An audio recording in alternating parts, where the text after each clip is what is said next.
Masuk. Oke. Terdengar kok. Dengar ya. Oke. Selamat pagi Bapak Ibu yang hadir di PD Faraday 15 Januari 2002. Kita akan mulai persekutuan kita pada pagi hari ini bersama saya Jenny Swerlin dari Kota Ponorogo.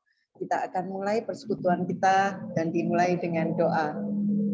Saya mohon dengan hormat kepada Ibu Ira untuk berdoa pada pagi hari ini. Baik Bu, Bapak Ibu sekalian, mari kita tundukkan kepala, kita masuk di dalam doa. Bapa yang ada di dalam surga, pada pagi hari ini kami datang kepadamu, mengucap syukur untuk segala yang telah Kau berikan kepada kami, yang tidak terhitung jumlahnya. Tuhan ampuni kami kalau seringkali kami melupakan semua kebaikan, kami melupakan semua kasih karunia-Mu. Tetapi kami berfokus kepada apa yang kami butuhkan. Kami berfokus kepada apa yang kami inginkan. Ampuni kami. Pada saat ini Tuhan, kami akan bersama-sama mendengarkan Bapak Jarod yang akan menyampaikan berita yang sungguh menjadi berkat bagi banyak orang. Yang berdoa untuk semua yang sudah hadir di tempat ini, kiranya Engkau memberikan kepada kami hati yang mendengar, telinga yang mendengar, dan hati yang menerima. Yang berdoa untuk teman-teman yang belum hadir, kiranya Tuhan mau membawa mereka ke tempat ini bersama-sama bersekutu. Terima kasih Tuhan, berkati Bu Jenny dan juga Bu Mena yang akan membawakan lagu. Kiranya Tuhan boleh berbelas kasihan dan beranugerah kepada kami semua. Di dalam nama Tuhan Yesus Kristus, Tuhan dan Juru Selamat kami yang hidup kami alaskan, doa kami yang kurang sempurna. Amin. Amin. Terima kasih Bu Ira. Bapak Ibu terkasih, kita akan mulai persekutuan ini dan kita akan menyembah Tuhan. Kiranya pujian penyembahan kita menyenangkan hati Tuhan. Saya persilakan Sis Mirna. Silakan. Terima kasih Bu Jenny. Shalom. Selamat pagi Bapak Ibu. Puji Tuhan, pagi hari ini kita dapat bangun dan kita dapat menikmati anugerah Tuhan untuk hari yang baru. Amin. Percaya Bapak Ibu bahwa hidup kita begitu sangat berharga di hadapan-Nya. Dan pagi hari ini mari bersama-sama kita naikkan sebuah pujian kepada Tuhan. Bersama-sama kita mau bersyukur, bersama-sama kita mau menyembah. Haleluya.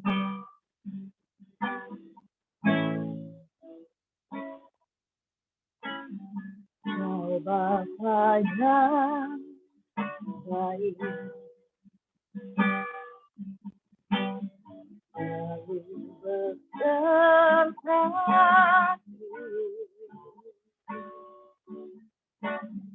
setiap detik, setiap waktu. Kau perhatikanku, Kau Bapa yang setia, selalu menjagaku.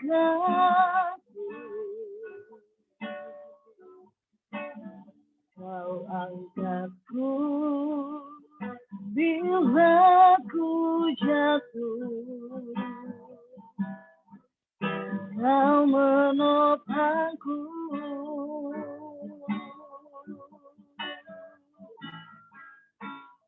Ku berikan syukurku buat kebaikan-Mu.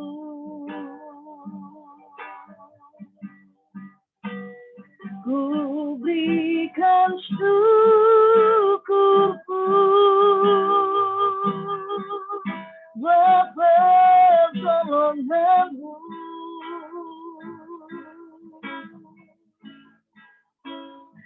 Sebab Kau jadikanku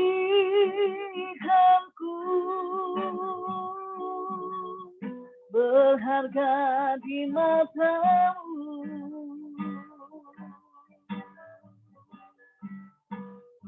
Kau Bapa yang baik, ku mengasihimu.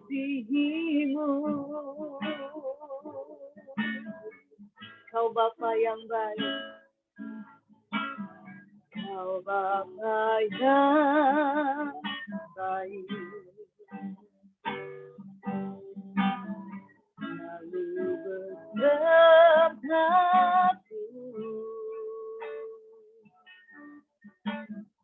setiap detik, setiap waktu. Kau perhatikanku,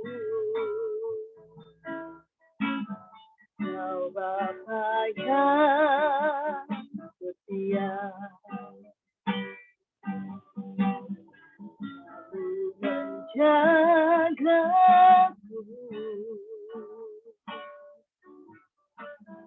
Kau angkatku bila ku jatuh, Kau menopangku.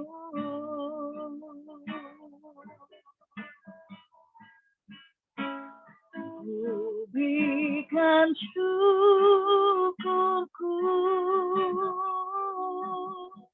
buat kebaikanmu.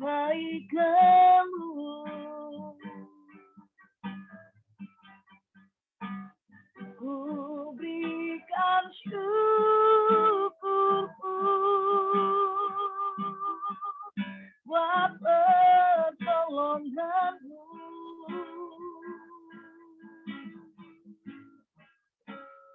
Bah Kau jadikanku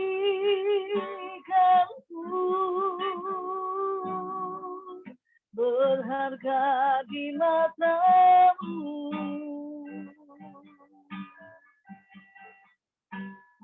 Kau Bapa yang baik, ku mengasihimu.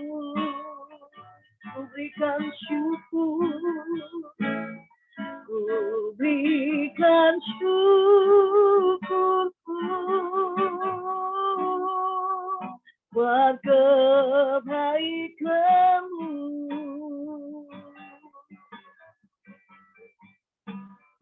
Ku berikan syukurku buat pertolonganmu.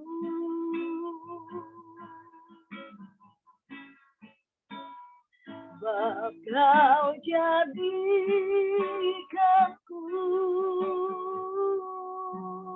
berharga di matamu.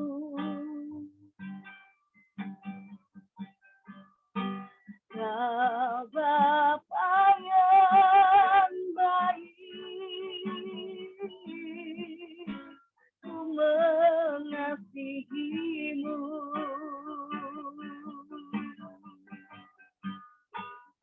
Kau Bapa yang baik,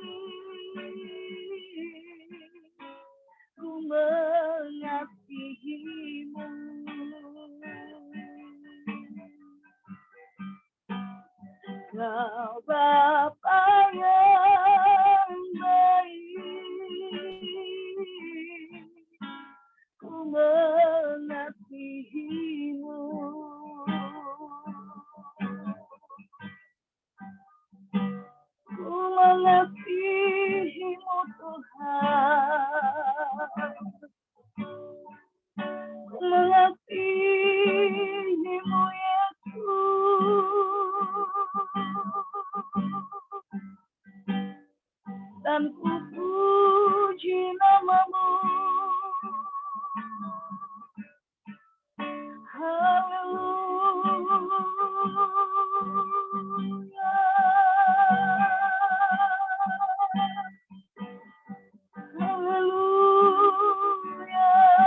bersyukur padamu,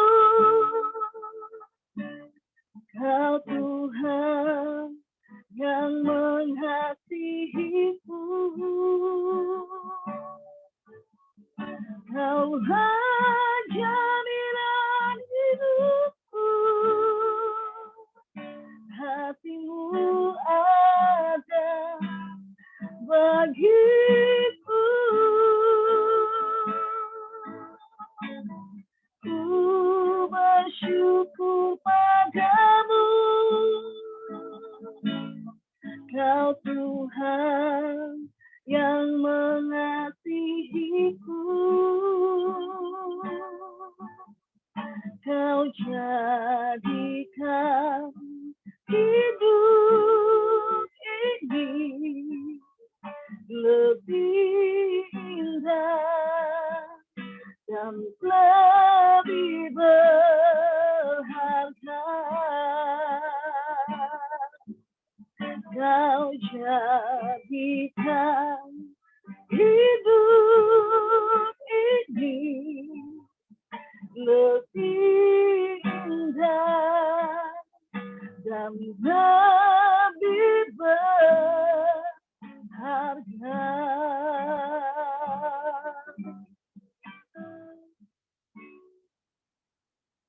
Biar pujian dan ucapan syukur selalu keluar dari hati kita untuk kemuliaan bagi Tuhan Yesus. Terima kasih Bapak Ibu, Tuhan Yesus memberkati kita semuanya.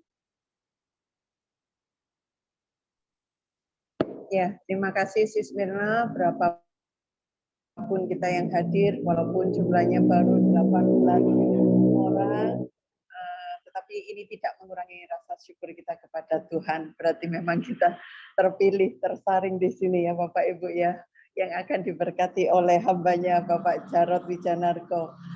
Biasanya kalau Pak Jarod Wijanarko itu saya tahu dari Happy Holy Kids gitu loh, terus kadang-kadang dari YouTube.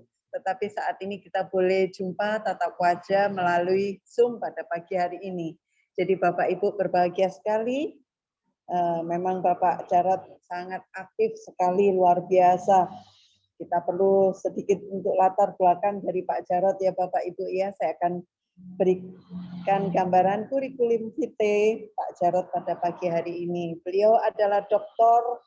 Insinyur Jarod Wijanarko, MPD. Lahir tahun 63, September 12, menikah tahun 90 dan dikaruniai anak 3 orang. Pak Jarod ini pandai sekali melukis. Pekerjaan dan karyanya saat ini adalah profesional motivator dan founder Happy Holy Kids, komisaris IFA Dahsyat. Jadi Bapak Ibu kalau tahu IFA, mungkin Bapak Ibu nggak pernah ikut multi level ya, karena saya berkecimpung dulu di multi level, jadi sedikit banyak tahu mengenai IFA. Coach I Am Possible, Metro TV, dan penasehat aspirasi Asosiasi Penulis dan Inspirator Indonesia. Penulis 66 buku keluarga. Direktur Keuangan LSP3, animasi dan pelukis. Saat ini pengisi program inspirasi di Magna TV Metro Group dan di berbagai radio. Dan juga masih Ketua Yayasan Pulihkan Indonesia. Pendidikan Pak Jarod adalah lulus IPB tahun 87, lulus Magister Pendidikan tahun 2016, dan lulus doktoral tahun 2018. Jadi terus ya, Pak Jarod ini terus sekolah luar biasa. Dan saya sempat lihat lukisannya juga, Bapak Ibu. Tanpa memperpanjang waktu, kita akan masuk di dalam renungan firman Tuhan yang akan dibagikan oleh hambanya, mendidik milenial maksimal di era new normal. Jadi ini memang agak sulit sekali kalau saat-saat seperti ini. Puji Tuhan, Pak Jarod boleh membagikan dan boleh memberkati kita semua yang pada pagi hari ini kita hadir. Kita akan masuk, saya serahkan kepada hambanya Pak Jarod. Silakan Pak Jarod. Ya, terima kasih untuk persekutuan doa alumni Petra ya. Saya akan sampaikan materi secara cepat nanti supaya ada waktu buat Q&A, tanya jawab. Juga ayatnya tidak ada satupun yang saya tampilkan. Nanti mungkin saya akan ucapkan saja, nanti bisa dicari sendiri ya. Materinya, PowerPoint-nya sudah saya WA juga ke Ibu Jenny ya. Nanti bagi misalnya saya mau nih gitu ya. Karena tadi kan ada yang satu slide cuma 1 detik gitu belum kebaca. Nah, boleh juga dibagikan. Tema kita adalah mendidik milenial maksimal di era new normal. Milenial ini termasuk mereka-mereka yang saat ini berusia 30 tahun ya. Jadi kalau sekarang ini mereka 20 sampai 35 itu kan generasi X. Kalau sekarang ini mereka sekitar 15 sampai 25 sampai 35 X, 15 sampai 25 saat ini ya itu Y, lalu 7,5 atau ya gampangnya antara 8, 10, 15 ya, Z di bawah 8 alfa. Kalau beberapa tahun yang lalu nyebutnya di bawah 5 tahun, tapi kan waktunya terus berjalan. Nah, X juga termasuk milenial. Yang saat ini mungkin sudah menikah, sudah punya anak bayi. Tapi mereka pun kan perlu juga, ya kalau saya lihat angkatan alumni ini tadi Pak Handoyo 82 masuk lulus SMA, berarti seangkatan dengan saya. Ya. Anak saya paling besar udah 30 tahun. Itu pun masih perlu kita arahkan supaya maksimal. Siapa tahu mereka salah pekerjaan. Kalau salah jurusan sudah nggak bisa diganti, mereka udah lulus ya. Tapi juga bisa esensi ini bisa untuk cucu ya. Tapi kalau untuk anak-anak yang saat ini usianya 30-35, mereka mulai karir, sedang stres-stresnya. Nah, mungkin hari ini bisa mencerahkan siapa tahu anak Bapak Ibu ini selama ini salah jurusan dan salah pekerjaan. Jadi bagaimana kita bisa membuat anak-anak kita menjadi juara, tentunya juara kehidupan, bukan juara kelas. Yang pasti sebelum new normal itu shifting. Shifting itu udah perubahan yang pelan-pelan adalah evolusi. Yang sangat cepat revolusi. Revolusi nggak cukup untuk menggambarkan perubahan 10 tahun yang lalu sampai 4 tahun lalu, sehingga digunakan kata shifting. Tapi ketika COVID datang, mungkin shifting berubah menjadi genting, atau ya tidak normal, atau disebut lagi malah ya new normal. Persaingannya super ketat, banyak yang bangkrut, termasuk saya ya, IVA yang tadi disebut itu sebenarnya kami sekarang sudah tutup karena memang kalah sama platform. Nah, saya kasih cerita sederhana, misalnya maafkan menggunakan ilustrasi binatang gitu ya. Ini seandainya anak Bapak Ibu nih maaf gitu ya, atau anak saya itu kayak binatang gitu ya. Kura-kura pergi sekolah lari gitu ya, pasti stres. Setelah tapi ya lulus juga gitu ya, cuma IP-nya 2,0. Lalu kerjaannya nganter barang. Itu kerjanya juga pasti stres. Kura-kura kok nganter barang ya, telat melulu. Atau anaknya kelinci ngambil jurusan berenang gitu ya. Bisa juga gitu ya, tapi di sekolah dibilang bodoh, dibilang goblok, kerja stres, sakit pinggang. Akhirnya ya pensiunnya lebih cepat atau matinya lebih cepat gitu ya, kena stroke gitu ya, karena salah pekerjaan. Kalau Bapak Ibu misalnya masih punya harapan hidup lama gitu ya, kayak saya ini umurnya 59. Tapi saya kan masih hidup 61 tahun lagi. Jadi saya nanti mati kan 120 kayak Musa gitu ya. Jadi saya masih berpikir mau mencari pekerjaan yang lebih cocok buat saya untuk saat ini. Ya ketemu melukis gitu ya. Jadi kalau Bapak Ibu makanya umurnya masih panjang nih. Bahkan mungkin pelajaran sekarang ini bisa untuk Bapak Ibu gitu ya, untuk ganti pekerjaan.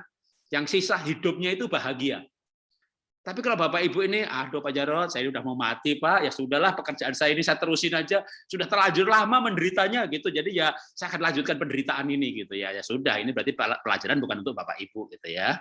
Nikmati penderitaannya, lalu dipanggil Tuhan masuk surga. Atau masuk surga juga enak Pak Jarod gitu kok. Pak Jarod itu kok seneng-senengnya di dunia itu, apa nggak pengen ke surga sih? Waktu surga itu jauh lebih baik daripada dunia gitu. Ya orang yang pengen cepat ke surga itu biasanya orang kepahitan, orang stres, luka batin gitu ya. Saya juga pengen ke surga gitu ya. Kayak Paulus berkata kan hidup ini untung mati baik, tapi lebih perlu bagiku tinggal di dunia karena kamu gitu. Jadi saya berharap Bapak Ibu ini orang-orang yang tidak pengen cepat balik ke surga gitu ya.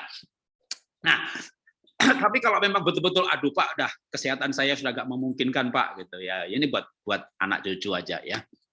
Jangan sampai mereka salah jurusan seperti Raja Wali yang ambil jurusan lari, ya, kura-kura yang ambil jurusan terbang, dan pekerjaannya membuat mereka stres seumur hidup. Tapi bagaimana kita bisa memahami keunikan? Ya ilmunya banyak banget. Kalau mau bikin seminar seperti ini 1 bulan tiap minggu 3 kali aja belum selesai nih. Ya, jadi sekarang ini bagaimana kuliah 1 semester ini saya singkat aja jadi 45 menit gitu ya. Jadi Bapak Ibu bisa menggunakan aneka ilmu ini untuk mendekati keunikan diri sendiri atau keunikan anak. Tidak ada ilmu yang sempurna. Mungkin yang paling lengkap adalah DNA, tapi kan mahal. Jadi manapun yang saya sebut nanti, maka itu hanya salah satu pendekatan.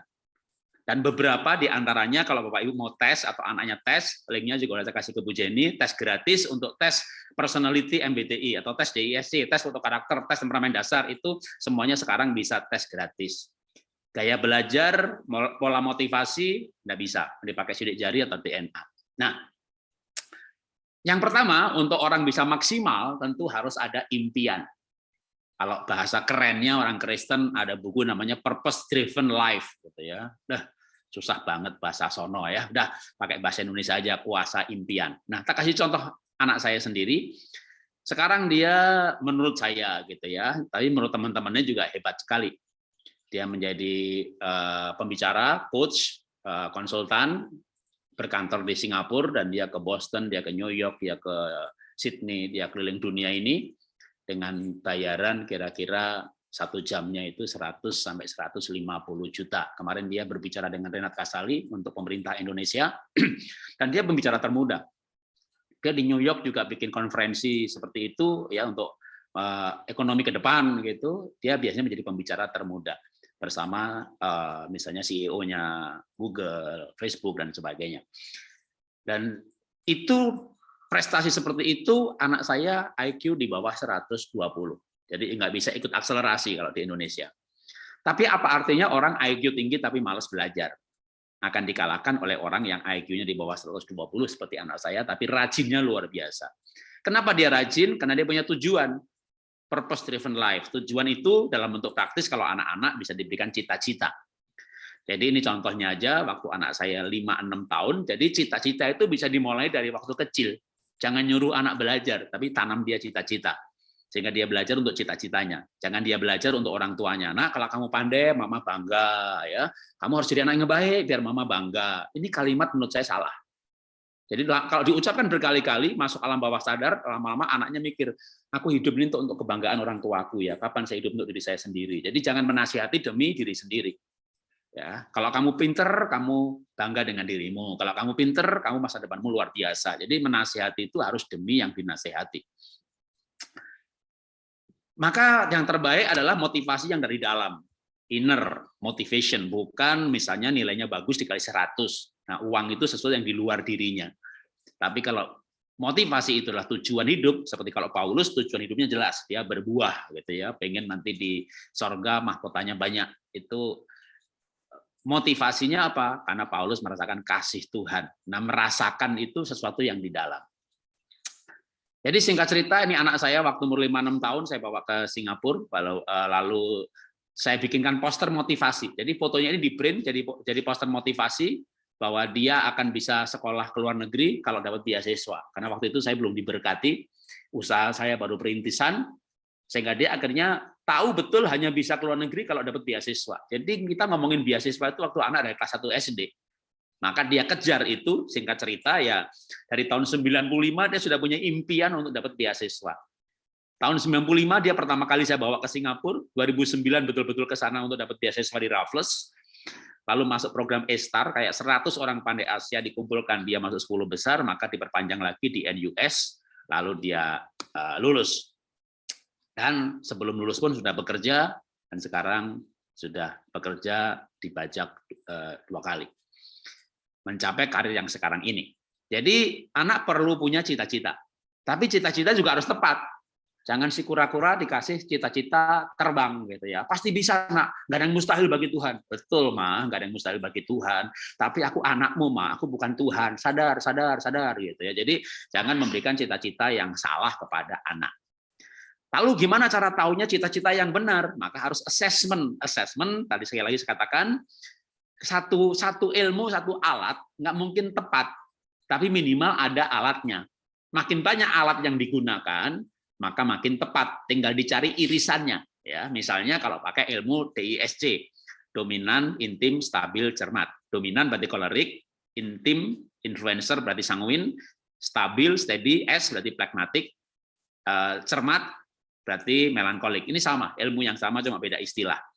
Maka kalau dia misalnya apa? Influencer, sanguin, ya penyiar, presenter, sales, pengacara, dan seterusnya. Ini masing-masing temperamen dasar, cocoknya kerja apa ada. Ada ribuan pekerjaan, hanya dibagi 4 macam. Tentu masih global. Tapi kalau asesmennya makin detail, oh ternyata dia kombinasi sanguin, pragmatik. Wah, pilihannya malah tambah banyak lagi. Maka nggak cukup ilmu temperamen dasar dan foto karakter. Nanti bisa dikombinasi dengan ilmu yang lain. Misalnya apa? MBTI, Myers-Briggs Type Indicator. Pakai link yang saya berikan, Bapak Ibu tes atau anaknya tes yang sekarang sudah umur 30-35 tahun, siapa tahu mereka pekerjaannya salah. Itulah kenapa dia stres, mengeluh soal pekerjaan. Kalau misalnya anaknya itu kura-kura, lalu belajar kerjaannya nganter barang. Aduh, pulang kantor, aduh ma aku begini, ngeluh aja setiap hari. Orang tuanya stres, suaminya juga stres, istrinya pulang kantor ngeluh aja. Tapi kalau kura-kura itu kerjaannya menyelam, dia pulang kantor, wih, aku kemarin menyelam ke sini loh. Aku tadi tuh ke sana, wih, bagus banget tuh pemandangannya. Waduh, itu arusnya menarik sekali begini. Waduh, dia cerita antusias sekali. Itu tanda-tanda orang yang kerjaannya benar. Kalau orang kerjanya salah, aduh, kalau Bapak Ibu mah ya udah terlanjur lah ya, lanjutkan penderitaannya gitu ya. Tapi kalau saya berharap sih umur 80 kayak Yosua aja masih semangat kayak umur 40 tahun. Jadi Bapak Ibu boleh mengambil keputusan ganti pekerjaan.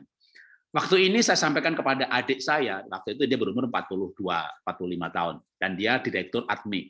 Di Solo direktur admi yang perusahaan Belanda, gajinya gede. Tapi waktu dia sadar dia salah pekerjaan, dia mengambil keputusan ganti pekerjaan. Karena adik saya ini sama saya, ya, jadi saya Anto Bambang Cipta Utomo, Mas Anto itu kakak saya, beda 2 tahun. Lalu saya punya adik paling kecil namanya Bayu, itu dengan saya beda 16 tahun. Tapi kalau saya foto sekeluarga, semua orang bilang saya paling muda. Yang lain stres semuanya. Atau yang lain normal seperti Bapak Ibu, itu saya yang bahagia. Karena kebanyakan memang orang itu salah pekerjaan. Kumpulkan 1000 alumni, lalu tanya siapa yang pekerjaannya sama dengan jurusan yang dia pilih. Gitu ya. Itu banyak yang dokter jadi kontraktor, insinyur jadi jualan bakso. Gitu ya. Itu mungkin hanya 15% yang sekolahnya sama dengan jurusannya. Tapi masalahnya yang sekolahnya sama dengan jurusannya, itu pun salah jurusan. Gitu loh.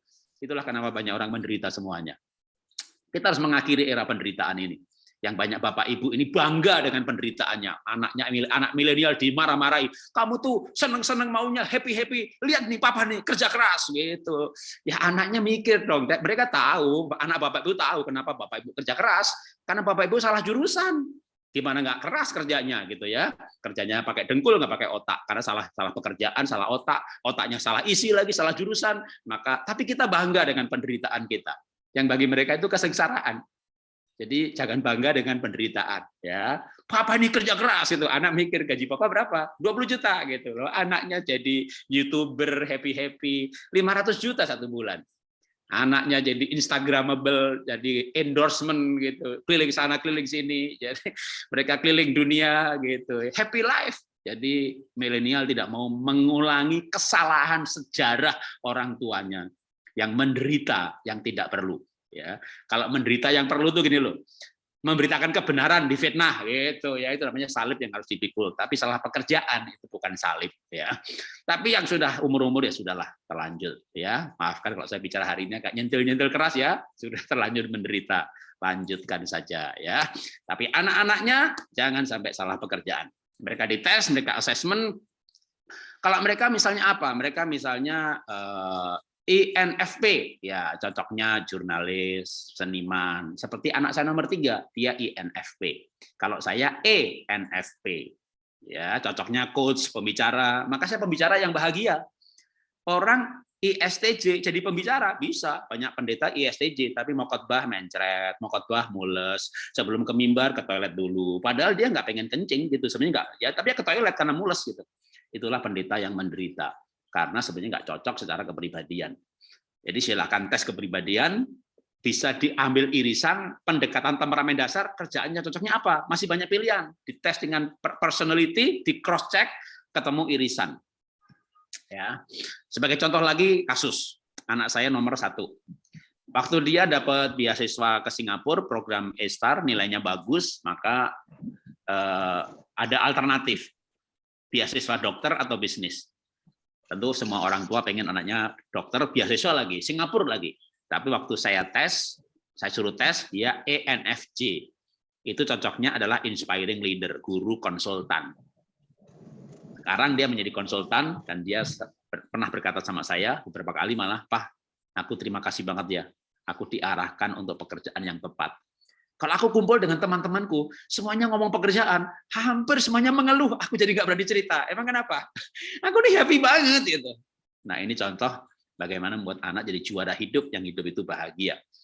Sudah bahagia, duitnya banyak. Duitnya nggak banyaknya, yang penting bahagia. Duit banyak, mati lebih muda, ya nggak apa-apa juga sih masuk surga kan. Ya kalau yakin masuk surga sih nggak apa-apa lah mati muda ya. Tapi saya pengen mati umur panjang ya. Oke, lanjutkan lagi. Orang tua yang membantu anak mengenal keunikan dirinya, sisi positif, minat, bakat, akan menjadikan anaknya luar biasa. Yang pertama tadi adalah harus punya cita-cita dan cita-cita yang tepat. Mengarahkan diri sendiri, punya tujuan hidup, panggilan yang tepat. Kalau bicara untuk Bapak Ibu ini panggilannya apa? Melayani kan banyak banget, ya kan? Penginjil, pengajar, yang nggak tahu Pak, saya mengalir aja Pak, saya coba-coba apa yang disuruh gembala. Nah, gembalanya dengar suara Tuhannya salah lagi, atau malah nggak pakai suara Tuhan, main perintah-perintah gitu ya, atau Bapak Ibu, saya coba deh jadi penginjil gitu ya kan, nginjil-nginjil kok nggak dapet jiwa-jiwa ya, stres, akhirnya pengen jadi pengajar aja dah, sekolah dulu, udah sekolah S1, S2, doktor gitu ya, tapi karena bukan panggilannya, akhirnya ya nggak ada, udah lulus pun nggak ada yang ngundang gitu ya, begitu diundang pun keringetan, waduh khotbah 1 kali persiapannya sebulan gitu, aduh menderita banget deh, akhirnya dia nggak sanggup dah, kalau gitu aku tak jadi gembala saja. Waduh, kalau pengajar ke sana kemari capek. Wah, jadi gembala diberontak, dikudeta, stroke, hampir mati. Dia pikir gereja itu bagus, ternyata lebih jahat daripada partai. Aduh, penginjil nggak cocok, pengajar nggak cocok, gembala nggak cocok juga. Dia bergumul lagi gitu ya. Wah, ternyata cocoknya pendoa syafaat. Wah, pas cocok ketemu nih, ternyata udah tua, ya mati dia gitu ya. Aduh, sayang banget ketemu panggilan yang pasnya ketika sudah mau mati ya. Kalau di assessment bisa langsung hari ini pun nggak pakai lama ya. 1 jam 2 jam Bapak Ibu googling beberapa asesmen, Bapak tahu cocoknya apa.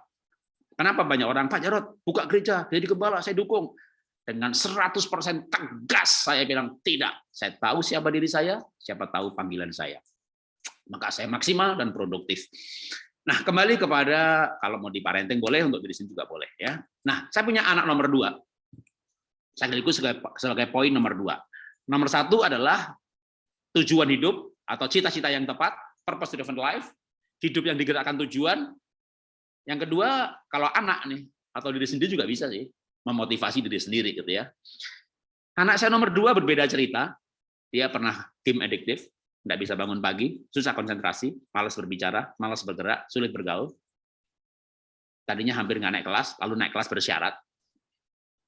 Dari sinilah saya tahu ketika anaknya bermasalah dipanggil sekolah bahwa dia nggak naik, akhirnya naik bersyarat, lalu kita tes IQ, dan ternyata justru 146 sampai 156, tergantung mood psikologi dan lembaga yang mana. Ternyata IQ itu beberapa lembaga tes bisa berbeda-beda. Kalau kakaknya di bawah 120 dan selalu ranking 1 dari kelas 1 SD sampai 3 SMP lalu beasiswa, maka adiknya IQ di atas 140, ya terendah hasil uji 146, pernah lebih, tapi justru nggak naik kelas bersyarat. Rupanya anak-anak dengan IQ lebih dari 130, 140, itu memang banyak bermasalah. Saking pinternya, kebanyakan ide nggak bisa konsentrasi. Konsentrasi nggak bisa lebih dari 4 menit.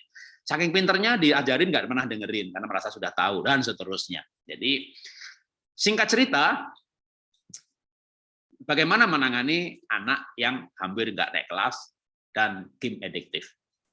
Ya, game assessment lagi. Waktu itu anak kami assessment, nomor 2 itu phlegmatic. Kalau nomor 1 itu melankolik. Flekmatik itu ternyata tidak butuh dimarahi. Kalau Anda marahi orang flekmatik seperti marahi tembok. Jadi orangnya tuh tenang, kalem, cuek, terus tenangnya luar biasa. Jadi dia itu ulangan nilainya 2,5, 4,0, tenang. Nilainya 2,3, tenang. Nggak bikin PR sama gurunya disuruh maju ke depan dengan wajah yang tenang. Dia yakin sekali dosanya sudah dihapus, jadi dia merasa nggak punya dosa, mati masuk surga. Dia tenang sekali. Saya yang marah sama dia. Ben, kamu ini anak papa laki-laki satu-satunya nilai 2,5, 4,0. Kalau besar menjadi apa? Gitu ya. Saya sempat marah waktu itu.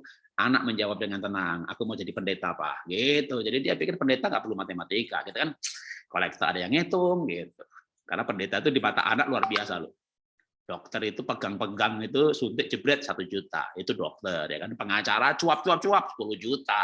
Wah, konsultan, waduh, manggut-manggut, dengerin cerita gitu ya. Dengerin cerita aja udah 30 menit. Ngasih nasihat 10 menit, coach gitu, 25 juta.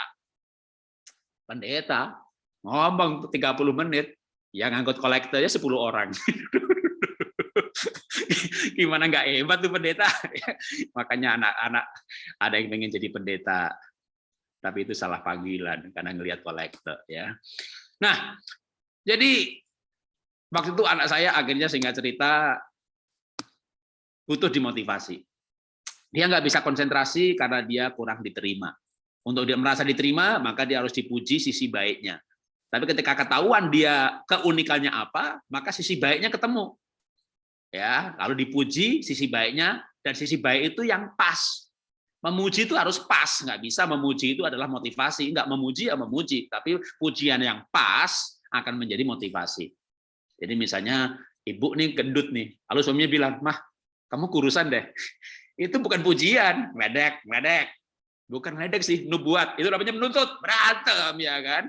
Kalau ibunya gendut tapi mulutnya senyum, wajahnya manis ya. Itu pujian yang berkata, "Mah, kamu tuh manis banget deh." Gitu. Itu lebih kena di hati gitu ya daripada dibilang langsing gitu, menghina lo gitu ya. Jadi pujian itu harus pas. Nah, untuk bisa memuji dengan pas, sekali lagi perlu assessment. Assessment gratis kok. Ya, kalau mau ya kan. Kalau bayar pun juga nggak apa-apa. Kalau perlu HP-nya dijual, lalu assessment kan penting ya, daripada HP beli bisa lebih murah. Kalau bagi saya assessment itu penting sekali, karena saya maunya semuanya itu ilmiah ya dan alkitabiah. Kalau kita mau memuji anak, kita puji apanya? Harus dipuji memang yang ada di dalam diri anak itu, yang di dalam diri anak itu. Bajunya bagus, kamu cantik sekali. Baju itu di luar dirinya. Nanti anak akan berpikir namanya cantik itu casing. Itu namanya pujian yang sesat. Jadi jangan jadi orang tua yang salah karena memuji orang lain ya yang tidak di dalam dirinya. Oke, singkat cerita, maka anak saya puji sehingga dia akhirnya merasa nyaman karena dia walaupun nilainya jelek, tidak bisa bangun pagi, tapi dia orang yang sabar. Jadi anak saya sebagai orang flekmatik, saya mendapat kejuaraan, yaitu juara sabar. Oke, saya lewati soal pentingnya pujian. Lalu yang kedua, kembali lagi soal cita-cita.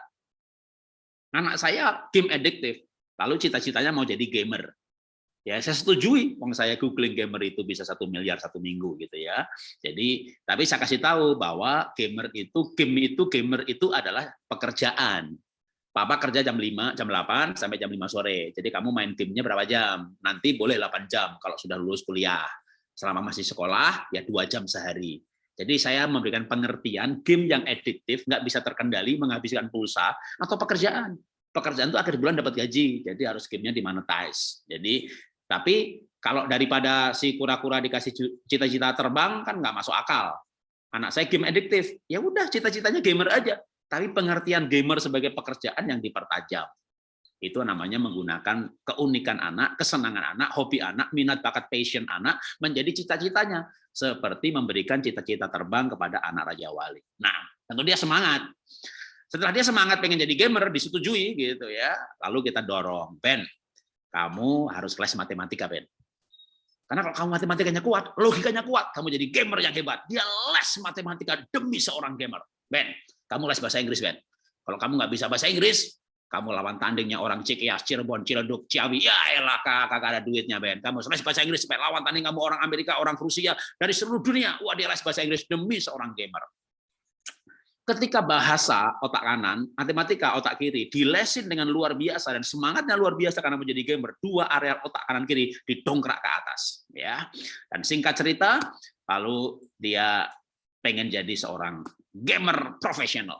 Lalu saya bilang lagi, kamu akan jadi gamer yang hebat. Ini 6 tahun ya ngomongnya ya. Kamu jadi gamer yang hebat kalau kamu kuliahnya adalah ke MIT Amerika. Di mana MIT Amerika itu nanti ada jurusan game maker. Kalau kamu bisa membuat game, tentu kamu akan menjadi gamer yang hebat. Jadi kamu harus ngambil kuliah nanti ke MIT jurusan game maker. Wah, dia pasang cita-cita kuliah MIT game maker. Terus saya bilang lagi, kalau kamu SMA-nya ranking 1 dari Jakarta, MIT masih bayar mahal, Bapak nggak bisa bayari. Kamu harus ranking dari Singapura ASEAN Scholarship. Akhirnya dia kejar itu, dia pengen sekali jadi gamer yang hebat, sekolah game maker di MIT, dan untuk bisa MIT itu namanya tangga sukses. Ya, jadi dari kelas 1 SD nggak naik kelas 2, kita bikin dia tangga suksesnya. Nanti kamu game maker MIT. SMA-nya, junior college-nya Singapura. Untuk itu SMP kelas 3-nya kamu harus ranking 1 dapat beasiswa. Sekarang kamu nggak naik kelas. Jadi kita bikin target tangga sukses. Kita mulai dengan sekarang ya, gitu. Bisa nggak tahun ini kamu 15 besar? Kalau bisa, saya upgrade komputernya. Bisa nggak 15 besar? Bisa, dia yakin. Kenapa dia yakin? Semangat. Kenapa dia semangat? Demi cita-cita, bukan. Dia semangat dan yakin bisa 15 besar karena satu kelas cuma 17 anak. Jadi dia yakin. Itu namanya target yang achievable. Jadi jangan targetnya yang hari ini dengar seminarnya Pak Jarod, anak nomor 1 beasiswa, nomor 2 beasiswa, beasiswanya 8 tahun nak, itu 1 tahun aja sekolahnya 203 juta gratis, asramanya gratis, tiap bulan dikasih uang saku $1.200, itu anaknya Pak Jarod dapat beasiswa full tambah uang saku karena ranking 1, kamu juga ranking 1 ya nak, gitu. Wah, semangat sekali Bapak Ibu ngasih motivasi ke cucunya. Cucunya padahal masih ranking 15, disuruh ranking 1. Ya, dia berkata, amin Opa Oma, tidak ada yang mustahil bagi Tuhan, tapi mustahil bagiku, karena aku bukan Tuhan. Aku cucunya Oma, sadar Oma, sadar. Oma sendiri ranking berapa? Gitu. Pinjem dong pas rapotnya. Wah, elah, gitu ya. Nah, anak sekarang pintar-pintar. Jadi targetnya yang achievable. Mengalahkan domba, mengalahkan beruang, lalu singa, lalu Goliat, lalu suku-suku Israel sampai terbentuk Israel Raya. Itu namanya target yang achievable. Nah, singkat cerita, si anak yang hampir nggak naik kelas ini, kelas 1 SD, 2009 dia betul-betul dapat beasiswa, lalu 4 tahun di Singapura, 10 pelajaran, hanya 1 yang B, maka dia punya tiket. Dengan nilai rata-rata seperti ini, dia punya tiket untuk MIT Amerika. Tapi waktu dia udah pinter, dia tes dirinya INFP. Tidak cocok untuk gamer. Dia tahu siapa dirinya.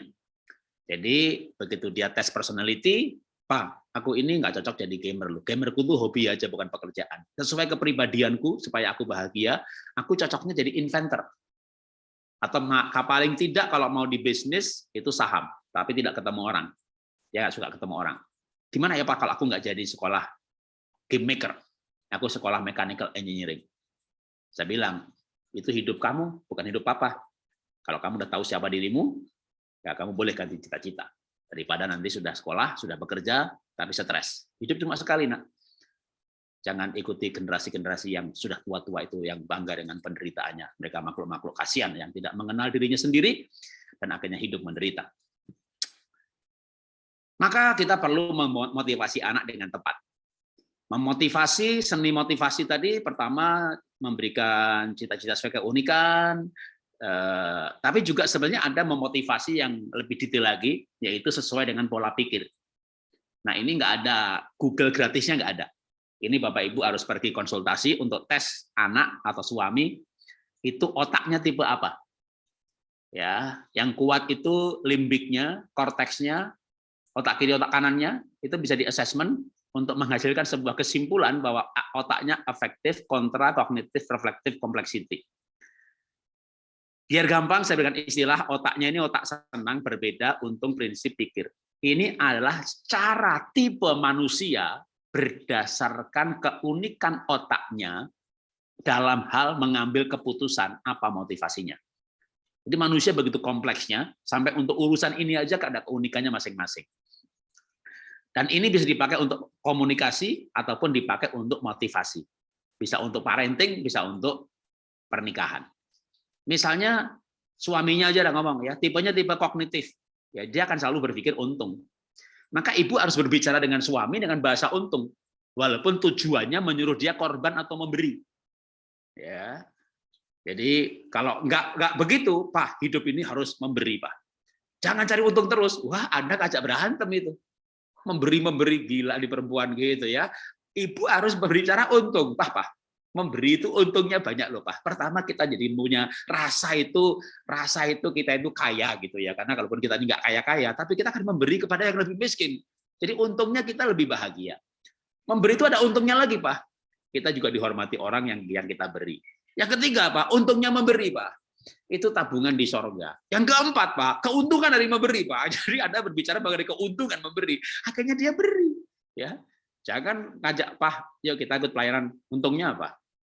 Pak, kita ikut persatuan doa, yuk. Untungnya apa? Lalu ibu marah, cari untung terus, cari untung. Hidup ini memberi. Suami akan bilang, istriku nggak punya otak.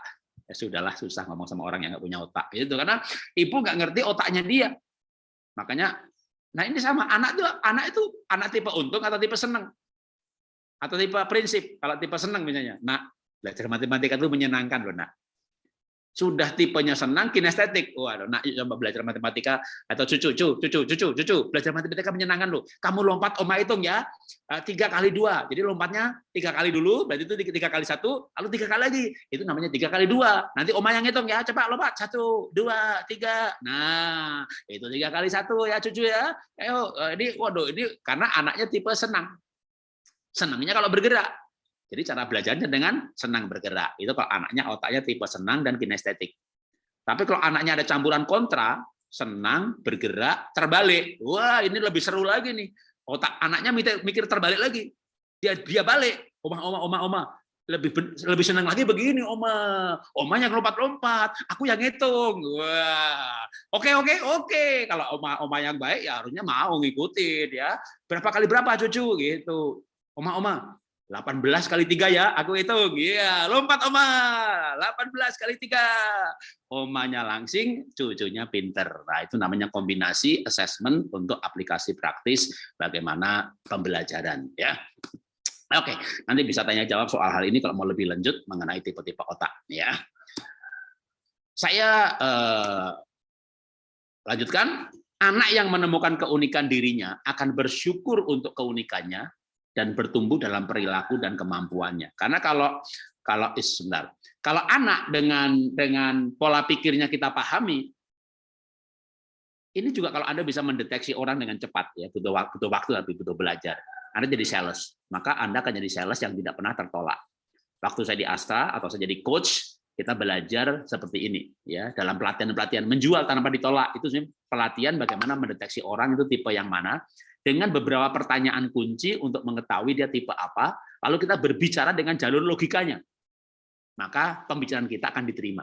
Ya, untuk jadi negosiator, untuk jadi problem solver, maka kita bisa mengetahui lawan bicara kita itu otaknya, cara mengambil keputusannya bagaimana, kita ikuti cara itu. Maka Anda akan jadi pembicara yang handal.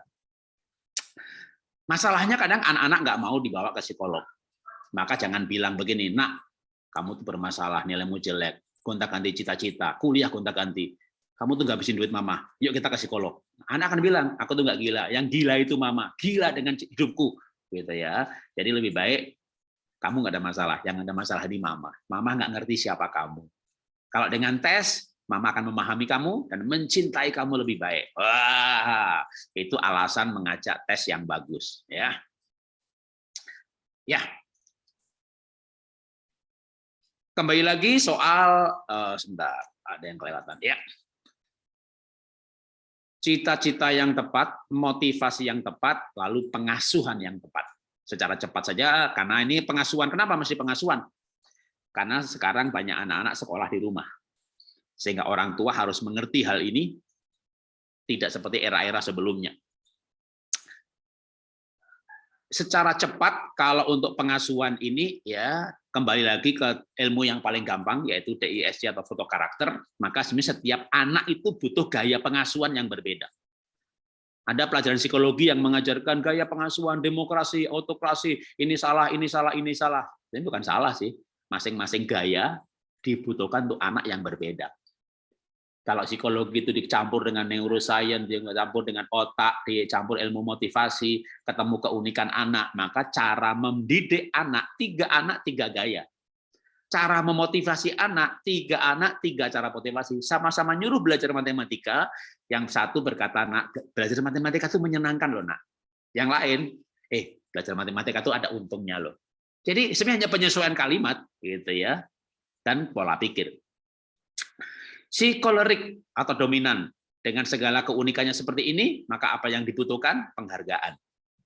Maka beri puji sisi positifnya, kasih kesempatan memimpin dan tanggung jawab. Jangan terus-menerus justru mencecar kelemahannya. Kamu tuh kasar sama anak, sama adik, nanti dia malah merasa salah diciptakan dan gambar dirinya rusak. Bagaimana dengan si kuning atau si sanguin yang ceria, banyak ide, tapi pelupa, boros? Puji sisi positifnya. Temukan keunikannya, puji sisi positifnya. Kalau si kolerik butuh penghargaan, maka si sanguin butuhnya adalah pengakuan. Berikan dia pujian sisi positif, karena dia butuh pengakuan, berikan dia perhatian dan pujian. Apresiasi atas ide-idenya, karena sanguin ini orang yang banyak ide, walaupun idenya nggak dikerjakan. Tapi jangan dimarahi. Bagaimana dengan si plekmatik? Plekmatik yang tenang, nilainya 2,0, ya penuh damai sejahtera, makan enak, tidur pules. Maka si plekmatik ini memang dia tidak kreatif, cuek, lamban, nggak punya ide. Kalau punya suami plekmatik, ya dia nggak punya ide, nggak pernah ngajak bercinta. Kalau yang sering ngajak itu yang sanguin gitu ya. Kalau bapak-bapak ini yang ikut Zoom, waduh, istrinya plekmatik, ya dia nggak pernah ngajak. Bapak nggak ngajak, ya 6 bulan Bapak nggak bercinta. Tapi plekmatik itu setia dan baik. Jadi berlaku hukum.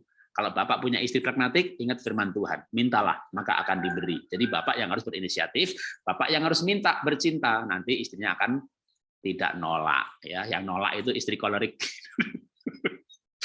Makanya banyak suami selingkuh itu kalau istrinya kolerik. Ya. Bagaimana mendidik anak plekmatik, pasangan plekmatik? Ya, puji sisi positifnya, apapun temperamennya nomor satunya sama, tapi yang beda adalah dia butuhnya pengertian dan rasa aman. Kolerik penghormatan, sanguin pujian pengakuan, plekmatik pengertian. Ya, bagaimana dengan si cermat? Teliti, perfeksionis, tapi pemurung, egois, pendiam, nggak pandai bergaul. Ibu cecer terus negatifnya. Dia merasa salah diciptakan, gambar dirinya rusak. Gambar diri mempengaruhi batas tertinggi yang bisa diraih. Bagaimana membawakan dirinya, bagaimana bergaul. Jadi kalau gambar diri rusak, citra diri, self-image, self-esteem, karena selalu sering dicecar negatifnya. Maka kalau anaknya plekmatik, suaminya plekmatik, istrinya plekmatik, puji sisi positifnya. Berikan dia target. Boleh akademis, boleh lomba, boleh pekerjaan. Berikan waktu untuk artnya, karena kebanyakan orang melankolik itu seni. Dengan memahami keunikan setiap anak atau keunikan pasangan, bahkan keunikan diri sendiri, karena banyak orang yang tidak tahu siapa dirinya, maka sering menyanyi lagu, siapakah aku ini Tuhan? Tuhan berteriak dari surga, Jarot, gitu ya. Memahami keunikan diri sendiri bikin orang tua, bikin diri sendiri lebih bijak, bahagia. Memahami keunikan anak bikin orang tua lebih bijak. Memahami keunikan pasangan membuat menjadi pasangan yang bijak. Nah, orang yang dipahami atau diterima maka akan bahagia. Tapi sebaliknya kita memahami orang lain, pasti kita juga lebih tepat memperlakukan. Kalau anak namanya mendidik, kalau pasangan ya kita tidak mendidik pasangan, ya suami istri jangan saling merubah. Nanti pernikahan jadi training center yang merubah darah tinggi, yang dirubah darah rendah. Lalu tuntut menuntut dan stres. Yang terakhir, gaya belajar yang tepat. Karena Bapak Ibu mungkin hari-hari ini harus mendampingi cucu dan anak sekolah di rumah.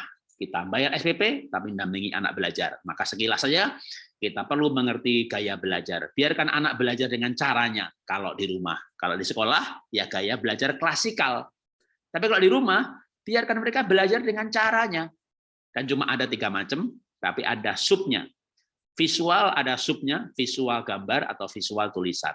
Auditory cuma 1, kinestetik ada tactile, ada bodily. Nah, jadi ada 5 macam, tapi sebenarnya mengelompok pada 3 macam gaya belajar. Ini perinciannya saya nggak usah bacakan, nanti bisa dibaca sendiri, ambil filenya, ya saya kasih cerita saja biar lebih gampang.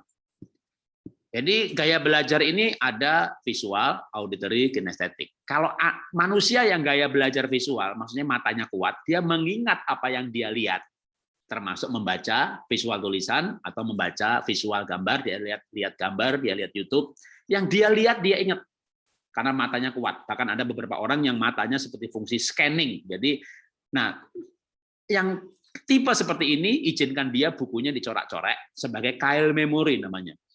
Jadi kalau bikin ringkasan seperti diagram-diagram, itu dia akan mengingat dengan mudah sekali. Jadi dia bisa membaca, kalau visual tulisan dia membaca di perpustakaan. Nah, tapi jangan didampingi. Bapak Ibu ikut seminar parenting. Wah, lalu cucunya atau anaknya, "Yuk, Oma dampingi, Mama dampingi." Lalu Ibu masuk kamarnya dan anaknya marah. Papa Mama keluar, diusir. Bapak Ibu kepahitan. Kalau yang anak visual nggak butuh didampingi. Ya, siapa yang butuh didampingi belajar? Yang auditory. Yang auditory ini Bapak Ibu dampingi, ajak diskusi, tanya jawab. Kalau Bapak Ibu nggak ada waktu mendampingi, izinkan dia belajar di rumah temannya atau teman yang ke rumah kita. Anak saya nomor 1 gaya belajarnya visual, nomor 2 auditory. Dan saya mengerti seperti ini waktu anak saya masuk kelas 1 SD, saya sudah belajar seperti ini di tahun-tahun 98, 97. Saya sudah seminar ngajar hal-hal seperti ini. Dan anak saya tes semuanya, assessment semuanya, gaya belajarnya. Kinestetik, anak saya nomor 3 itu kinestetik. Anak kinestetik itu olahraganya harus harian. Karena kalau enggak, dia belajar, bikin PR, 10 menit ke kulkas, belajar lagi 10 menit ke toilet. Kok lama banget kan ke toiletnya? Dia ini nggak keluar-keluar. Ya, dia nggak pengen kencing, dia pengennya bergerak. Sampai depan kulkas pun ngambil apa ya, ngambil apa. Dia belum tahu mau ngambil apa, karena dia nggak butuh ngambil, dia butuh bergerak. Maka kalau kinestetik ya tadi tuh, belajar matematika, ayo nak kita belajar matematika, kamu lompat, mama hitung, gitu. Tapi kalau anaknya tipe otaknya belajarnya kinestetik, otaknya kontra, mama yang lompat, aku yang hitung, gitu. Rasakan penderitaannya ya. Jadi memang anak itu unik-unik, tapi bisa dimengerti dan disiasati. Dengan mengerti keunikan anak, gaya belajarnya, gaya komunikasinya, maka anak itu akan belajar tuh mudah, sekolah itu senang, bekerja itu antusias, udah itu namanya juara hidup. Sekolah susah, kerja stres, melayani menderita. Penderitaan jangan dipelihara Bapak Ibu ya, kecuali menderita yang memang yang nggak bisa dihindari karena kebenaran. Tapi sebenarnya banyak hal yang kita bisa hindari ya dengan cara mengerti keunikan masing-masing orang di dalam keluarga kita. Aplikasinya saya bisa banyak banget ya. Sama-sama ilmu keunikan, mau aplikasi pernikahan, aplikasi bisnis, aplikasi sales, ya semuanya bisa. Bahkan dulu saya bergerak dari ilmu-ilmu ini untuk aplikasi bisnis ya. Waktu saya pertama di Astra ikut training-training motivasi, lalu masuk Metro TV, mulai belajar personality untuk bisnis, untuk sales, untuk negosiasi. Cuma karena saya orang yang fokus pada keluarga, waktu dengerin dan baca ilmu-ilmu itu, ini aplikasi parenting bisa nih, aplikasi pernikahan bisa nih. Akhirnya saya nulis buku sampai 66, itu sampai detail. Jadi misalnya suami sanguin, istri plekmatik. Kemungkinan konfliknya apa, solusinya gimana, itu ada. Gaya seks istri sanguin gimana? Ada ya Bapak Ibu, cari buku saya. Kalau Gramedia nggak ada bisa di Google Play e-book ya, menjadi suami, menjadi istri, mendidik anak. Pak, menghukum anak, cara menghukum anak gimana Pak? Saya bedah lagi, menghukum sanguin begini, menghukum flemaktik begini, menghukum melak. Jadi menghukum anak itu caranya macam customize, setiap sesuai dengan keunikannya, detail. Makanya Pak, bukunya banyak banget sampai 66. Ya karena cara menghukum anak aja satu buku. Judulnya Berani Mendisiplin Anak. Khusus menghukum anak, tapi detail berdasarkan keunikan, lalu berdasarkan umur. 0 sampai 5 beda, 5 sampai 12 beda, 12 sampai 17 beda gitu. Jadi dirinci satu persatu sehingga segala sesuatu menjadi detail. Sama juga pernikahan. 66 buku saya itu jadi ada yang pernikahan, separuh parenting ya. Pernikahan juga begitu. Ya, suami sanguin, suami kombinasi sanguin dan pragmatik, kombinasi melankolik dengan kan jadi kombinasi jadi banyak. Tapi berdasarkan kepribadian masing-masing, maka potensi konfliknya bisa diduga, bisa disiasati, bisa dihindari, atau bisa dikelola. Jadi kalau suami mengerti dirinya, istri mengerti dirinya, maka bisa manajemen kepribadian pasutri. Suami nggak ngerti siapa dirinya, istri nggak ngerti siapa dirinya, maka istri pun nggak ngerti siapa suaminya. Aku tuh nggak ngerti deh, dia tuh maunya apa sih gitu. Dua orang yang tidak saling mengerti tinggal satu rumah, itu namanya dua setan menikah ya, tinggal dalam satu rumah berantem terus setiap hari. Apalagi COVID datang, nggak boleh kemana-mana, itu namanya dua setan dikurung. Ada dua setan dikurung gitu ya, lagi COVID nggak boleh kemana-mana. Waduh, susah sekali. Ya, oke. Sekarang jam 8, masih ada waktu sedikit. Kalau ada mau pertanyaan boleh. Tuhan berkati. Ya, terima kasih untuk Pak Jarot. Saya Grace yang akan memandu sesi tanya jawab. Silakan Bapak Ibu kalau ada pertanyaan boleh langsung atau ditulis di kolom chat. Sebelumnya saya berterima kasih untuk Pak Jarot yang sudah memberikan sharing yang begitu lebar dan jelas dan juga sistematis. Ya maklum kuliah 1 semester ya Pak ya. Ini jadi komplit semua dijadiin satu. Ya, saya rasa saya sendiri juga banyak masukan yang baru ya, walaupun mungkin pernah dengar tapi ini nggak sesistematis seperti ini. Ya. Kebetulan juga anak saya itu ya, saya mulai dulu ya Pak ya. Anak saya itu Gen Z, umur 11 tahun. Nah, itu kalau ditanya selalu maunya jadi gamer. Anak cowok. Jadi waktu Bapak tadi sharing sungguh kena ke saya gitu ya. Karena saya tuh selama ini cuma bilang gini sama anak saya, ya kamu belajarlah yang rajin. Saya nggak menentang kalau kamu mau jadi gamer, oke lah, tapi jadi gamer yang beneran, yang hebat, tapi belajar gitu. Nah, tapi tadi dari sharingnya Bapak, saya dapat apa ya, ada gambaran gitu ya, bagaimana untuk mengarahkannya seperti itu, memacu dia untuk bisa belajar lebih lagi. Jadi itu ya terima kasih dah Pak. Saya ucapkan terima kasih dulu. Oh, ini Bu Jenny mungkin mau bertanya juga. Silakan Bu Jenny. Ya, terima kasih Bu Grace. Pak Jarot, ini di samping saya ada anak saya namanya Justin.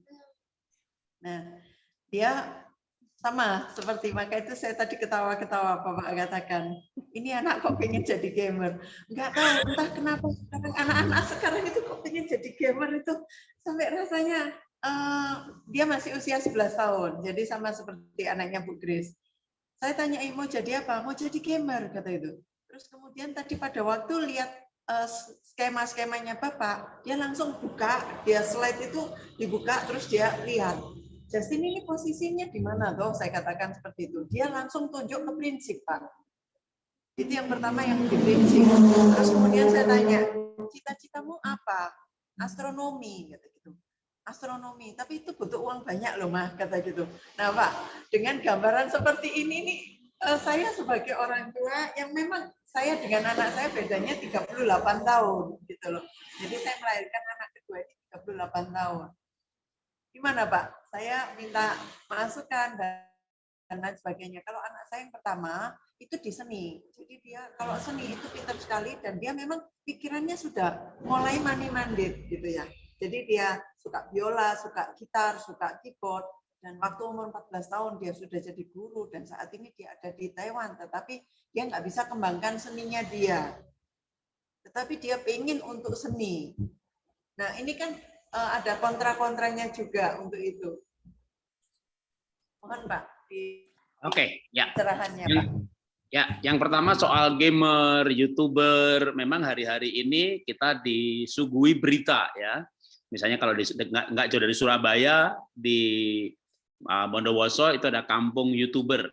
Pak Iwan namanya yang membina satu kampung anak-anak muda yang nganggur jadi YouTuber sehingga sekarang kalau kita masuk kampung YouTuber di Bondowoso itu ada mobil Honda Civic, CR-V, motor gede, itu yang harganya ratusan juta semuanya, parkir semuanya, kampung itu penuh dengan mobil-mobil motor mewah gitu ya, karena penghasilan YouTuber yang Yang pemula-pemula aja udah 5 juta, 10 juta satu bulan. Nah, yang udah senior udah 200 juta, 500 juta sebulan. Memang sangat menggiurkan penghasilan YouTuber ataupun gamer. Tapi juga sama dengan karir-karir yang lain, ya, tidak semudah itu, tidak semuanya sukses. Nah, yang penting adalah anak kita tuh betul-betul dia cocok. Jadi kalau sebenarnya tes yang paling mendekati lengkap itu sidik jari, ya. Nanti ada kecerdasan sosial media. Apakah dia cocok di YouTuber apa enggak, itu bisa. Yang penting jangan sampai si kelinci ini ngelihat Raja Wali terbang itu indah, menyenangkan, dia pengen terbang. Jadi jangan sampai karena ikut-ikutan. Karena dulu zaman saya gitu kan semuanya pengen insinyur. Lalu saya pun jadi, ibu saya juga nyuruh saya insinyur, juga saya nggak tahu siapa diri saya, ya saya sekolah juga jadi insinyur gitu. Tapi akhirnya jadi insinyur yang nggak kepake gitu. Akhirnya malah saya jadi pembicara. Kuliah lagi magister pendidikan karena saya dulu salah jurusan. Ya walaupun saya nggak menyesal karena saya kuliah ketemu istri. Dapat istri yang tidak pernah saya sesali gitu ya. Istrinya salah lagi dia, aduh menyesal semuanya deh gitu. Jadi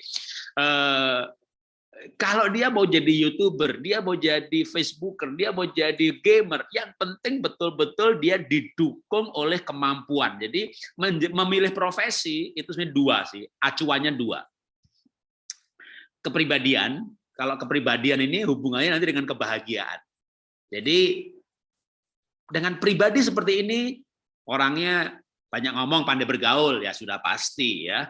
Nanti cocok arahnya kan ke sales, motivator, pembicara, tour guide gitu.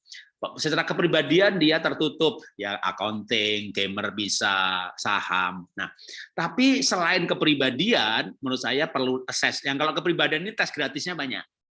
Tapi selain kepribadian perlu ditopang lagi sama otak atau kemampuan. Karena kalau dia pribadinya cocok tapi nggak mampu, tentu dia bisa, tapi tidak akan hebat. Tapi saya biasanya cenderung menyarankan kepribadian dulu, malah justru ya.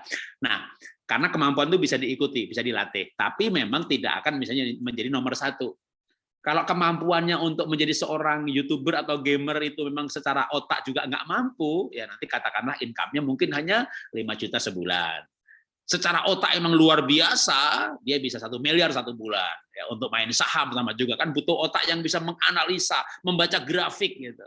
Nah, jadi kalau saya selalu menyarankan assessment gitu ya, karena assessment itu kan kalau sidik jari itu cuma 950.000. Kalau saya sering mengendorse itu dengan Pak Tunggul ya, Finger Hit Talent Spectrum, yang dia di Bandung tapi dia sering ke Surabaya juga. Dia sering keliling Indonesia untuk ngambil sampelnya langsung, scan sidik jarinya langsung. Kalau yang untuk motivasi otak tadi, untung kognitif, itu saya sering bikin seminar gratis, dan sidik jari jempol sama telunjuk di scanning, dikirim, kita analisa gratis. Itu saya secara periodik bikin webinar gratis ya, untuk mengetahui anaknya atau kognitif, kontra atau prinsip atau untung, itu cukup 2 sidik jari, jempol kanan dan telunjuk kanan, dan karena analisanya hanya untuk itu, maka data yang difoto dan di WA bisa. Tapi kalau untuk full assessment, itu sidik jarinya harus diambil dengan alat scanning yang kayak di polisi gitu ya. Itu. Nah, kalau menurut saya, kalau emang benar-benar serius mau anaknya jadi gamer atau tidak, YouTuber atau tidak, dan tidak salah gitu ya, menurut saya assessment dulu. Nah, kalau sudah assessment dan memang mendukung dari sisi kemampuan, kalau minat kan memang dia pengen gitu ya, tapi minatnya kan kadang anak ini mut-mutan ya, lihat orang lain, lihat temennya, atau lihat berita, di sana ada orang 1 miliar tuh YouTuber gitu atau gamer, jadi orang itu diajak-ajak gitu. Nah itu kalau dia berubah, dan masih wajar ya kalau anak masih sampai umur 17 tuh masih berubah-berubah. Tapi kalau dia tahu siapa dirinya dan siapa dirinya itu berdasarkan analisa, maka orang tua mengarahkannya itu lebih enak. Udah assessment, seneng dan mampu, udah nanti tinggal dibimbing belajarnya, latihannya, komunitasnya, supaya dia nggak salah ya. Karena kalau gamenya itu bukan pekerjaan tapi addiktif, aduh, amit-amit. Saya berjumpa dengan ibu-ibu yang Pak Jarot, anak saya sudah 2 bulan nggak mandi, nggak keluar dari kamar. Loh, 2 bulan nggak mandi, berarti nggak sekolah dong. sudah putus sekolah tahun yang lalu, usianya SMA sekarang. Makanan udah diantar ke kamar, kalau nggak diantar ngamuk-ngamuk. Suami saya sudah meninggal, saya jaga toko sendirian. Jadi punya anak yang game adiktif, nggak mandi, makan harus diantar, nggak mandi, nggak potong rambut, 2 bulan. Sampai ibu tuh bilang begini, maaf nih ya, waktu saya bilang bahwa anaknya itu cuma di kamar terus, ibunya jaga toko sendirian. Bu, saya bilang begini, Bu, maaf ya Bu ya, lebih enak piara anjing dong Bu, bisa diajak jalan-jalan. Tepat sekali perkataan Pak Jarot, aku juga punya anjing Pak. Anjingku tak ajak jalan-jalan. Kadang-kadang saya jalan sendirian takut, karena suami udah nggak ada. Saya bawa anjing ada rasa senang, tapi juga ada rasa aman. Aku piara anjing Pak, anjingku bisa tak ajak jalan-jalan. Aku piara anak Pak, anakku nggak bisa jalan-jalan, nggak bisa bantu kerja, ngamuk melulu, minta makan diantar, mainnya game, kagak mandi, kagak gosok gigi. Jadi kalau game adiktif itu lebih parah daripada pornografi, adiktif pornografi. Pornografi lebih parah daripada adiktif narkoba. Jadi kalau secara ilmu otak, narkoba itu hanya merusak 3 bagian otak. Tapi pornografi 4 atau 5, dan game adiktif 5 atau 6 bagian otak.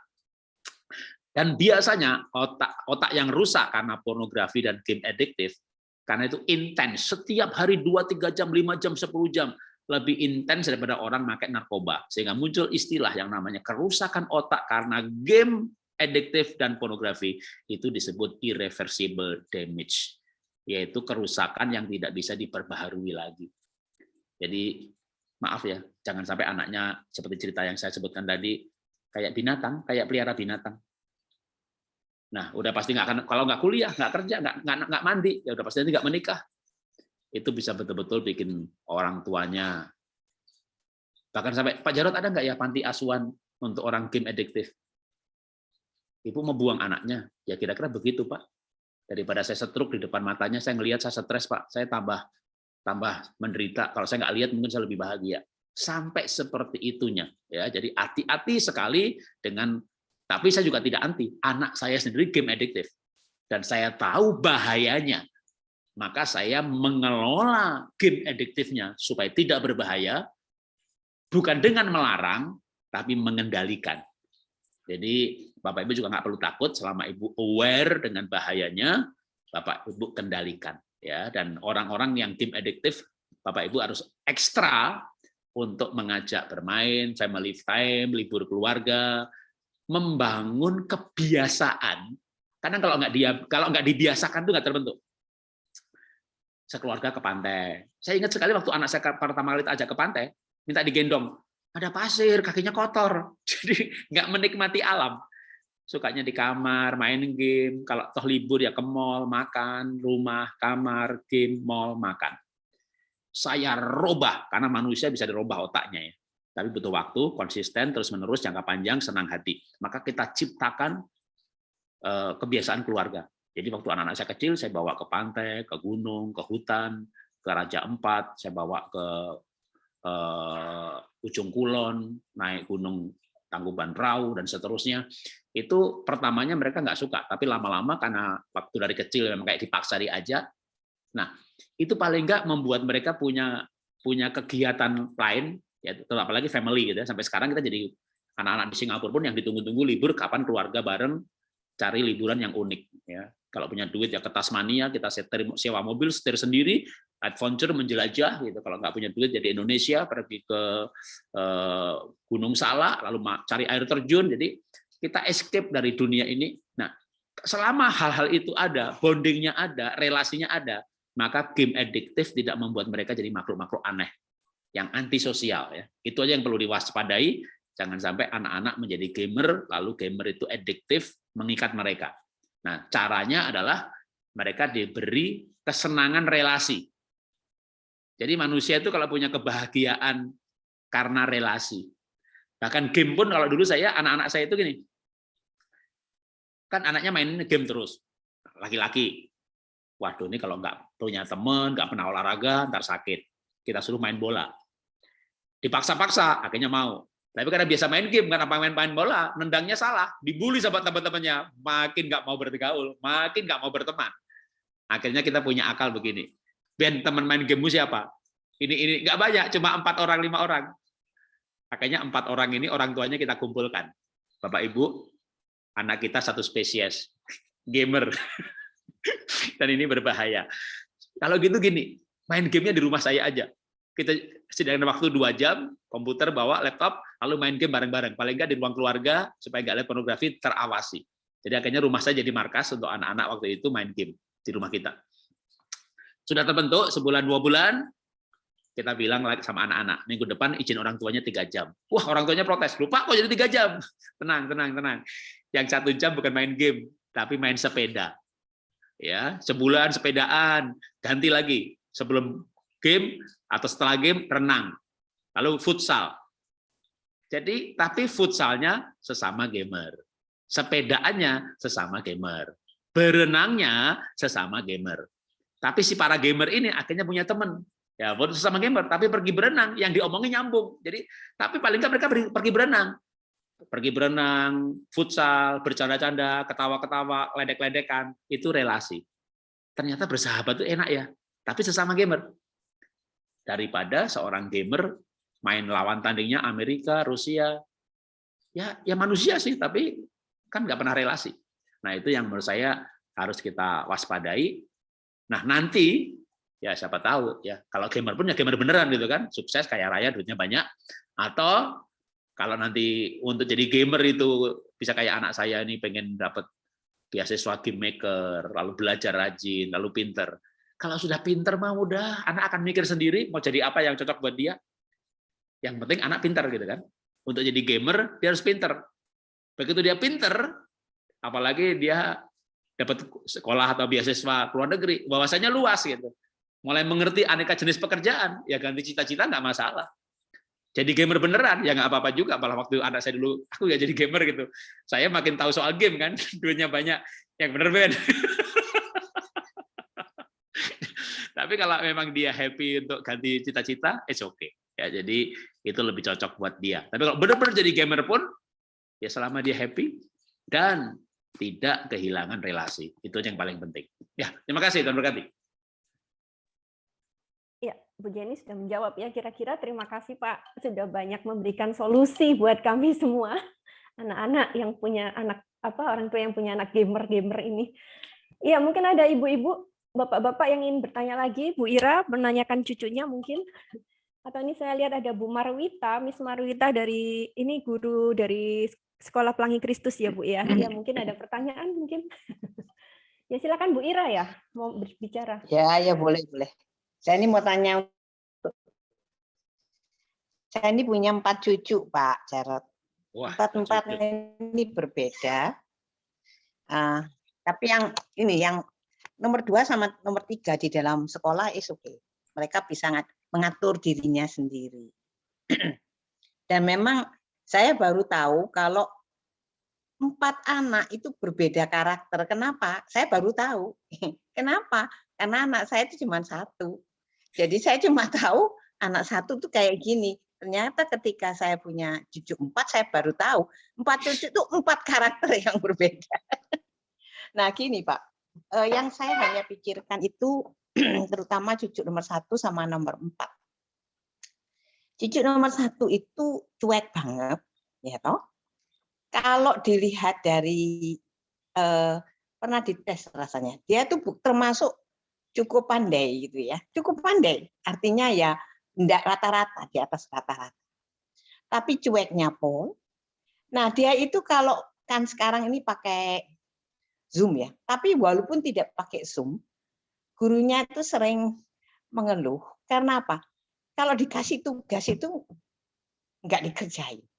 Lama gitu ya.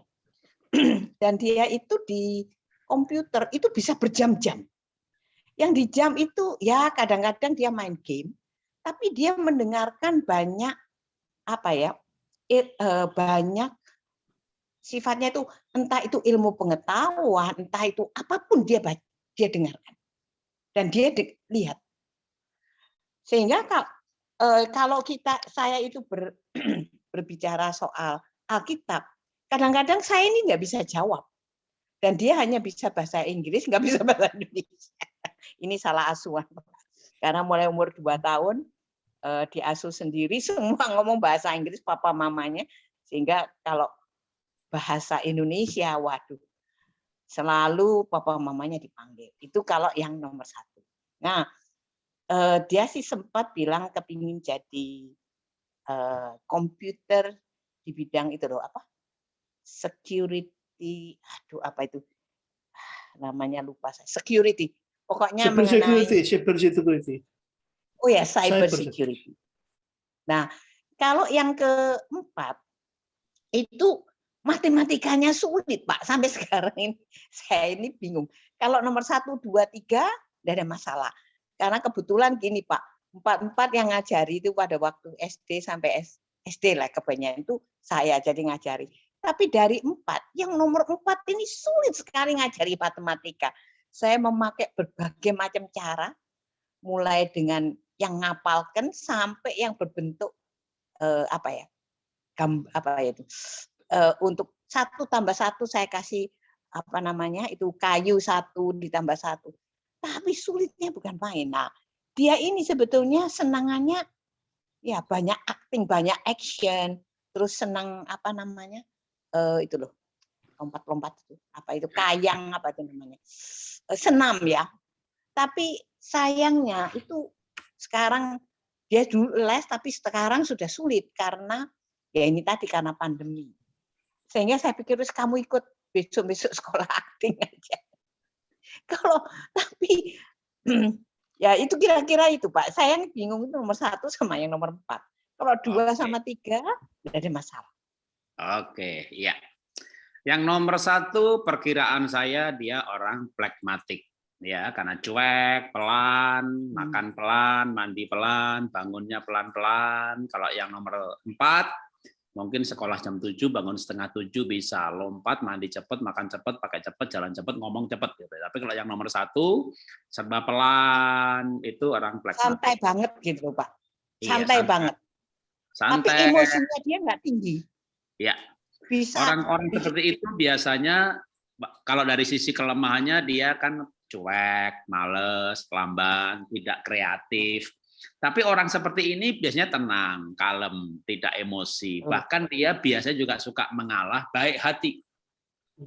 Dia suka menolong, baik hati. Nah, kalau dia suka sejarah, makanya orangnya cermat, suka baca, memorinya kuat, dia mudah mengingat, yang dia baca dia nggak lupa-lupa, gitu. Dan logis banget. Dia kalau yang logikanya kuat seperti ini biasanya nggak suka ke gereja karismatik nantinya kalau udah besar. Kalau ibunya karismatik siap-siap kehilangan jemaat. Mungkin dia lebih senang Seventong, lebih senang gereja palsu. Kalau mungkin dia nge-follow IG-nya gereja palsu lebih menganggap yang disampaikan itu lebih benar gitu. Jadi orang-orang seperti ini orang-orang yang prinsipnya kuat, logikanya kuat, semuanya mesti masuk akal. Nalar. Nah, maka sebenarnya cita-citanya sudah benar kalau dia pengen jadi cyber security atau saham atau komputer atau IT, ya tinggal makin unik cita-citanya kalau dia mengerti ya itu sih makin sulit tapi makin bagus. Karena kalau cita-citanya sudah sampai spesifik banget, orang kan cuma IT itu, tapi ini sudah IT dia masuk ke cyber IT security untuk itu perbankan, semuanya butuh sih untuk menjaga webnya, apalagi sekarang perusahaan-perusahaan platform, gimana supaya nggak dibajak, nggak dihack orang lain, nggak dihacker, itu hanya orang-orang pinter yang memang otaknya kuat. Tetapi juga biasanya orang-orang secara personality cocok sebenarnya, karena orang-orang yang cuek, pendiam, ini memang cocoknya di bidang itu. Nah kalau yang nomor 4 kebalikannya. Keempat ini kan dia matematikanya susah, tapi saya yakin dia orangnya banyak ngomong, temannya banyak, ya. Teman banyak, pandai bergaul, tapi dia punya kelemahan, pelupa, gitu ya. Barangnya ketinggalan, pegang barang jatuh melulu, gitu ya. HP-nya di mana ketinggalan.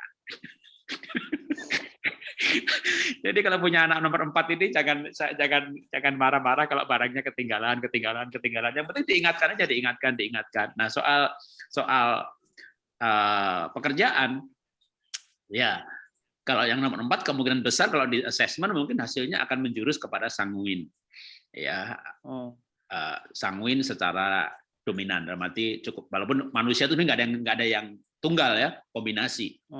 Jadi kalau emang dia suka bergaul, suka tampil, suka bicara, ya memang arah-arahnya bisa pembicara, coach, motivator. Kalau otaknya kuat, matematikanya kuat, tapi suka bicara, konsultan.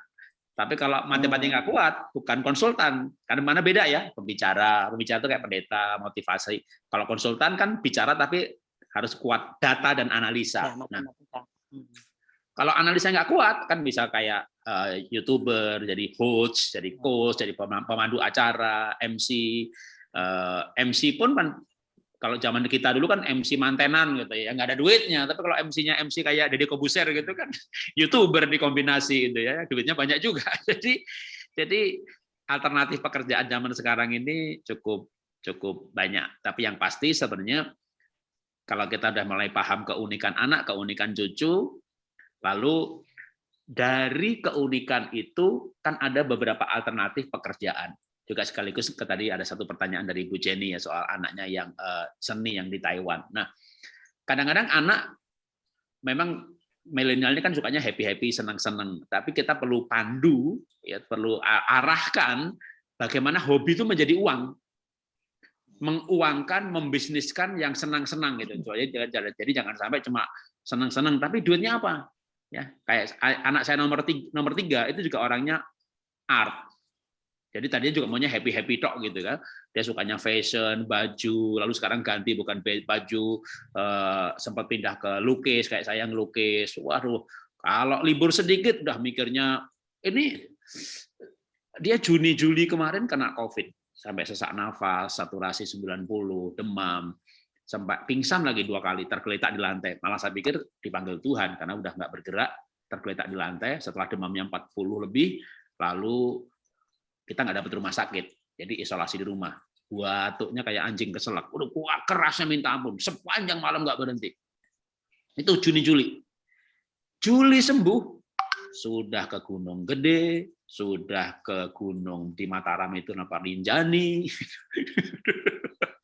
Nah, nggak bisa diem gitu ya. Nah, kita arahkannya tuh kesenangan kamu tuh mana yang bisa jadi duit.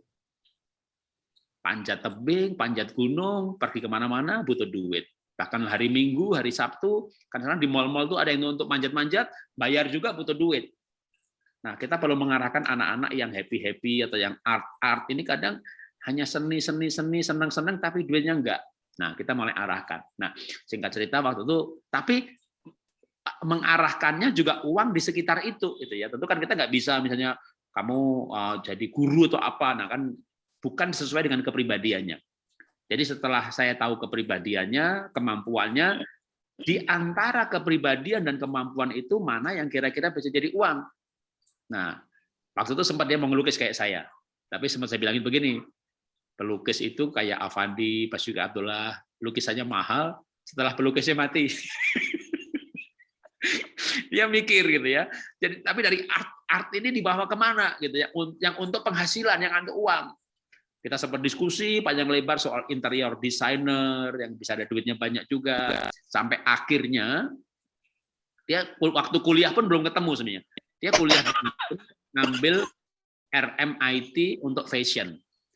Tapi di dalam fashion itu ada mata pelajaran desain grafis. Nah, rupanya akhirnya dia malah nyantol di situ. Jadi anak-anak yang happy-happy, yang ketawa-ketawa, nggak pernah serius. Anak saya ini yang nomor 3 juga begitu, matematikanya kurang bagus, bahkan biologi aja dia nggak belajar. Maka dia SMP SMA cuma 4 tahun, ya, yang O level, E level yang nggak pakai. Jadi kayak biologi, kimia dia skip.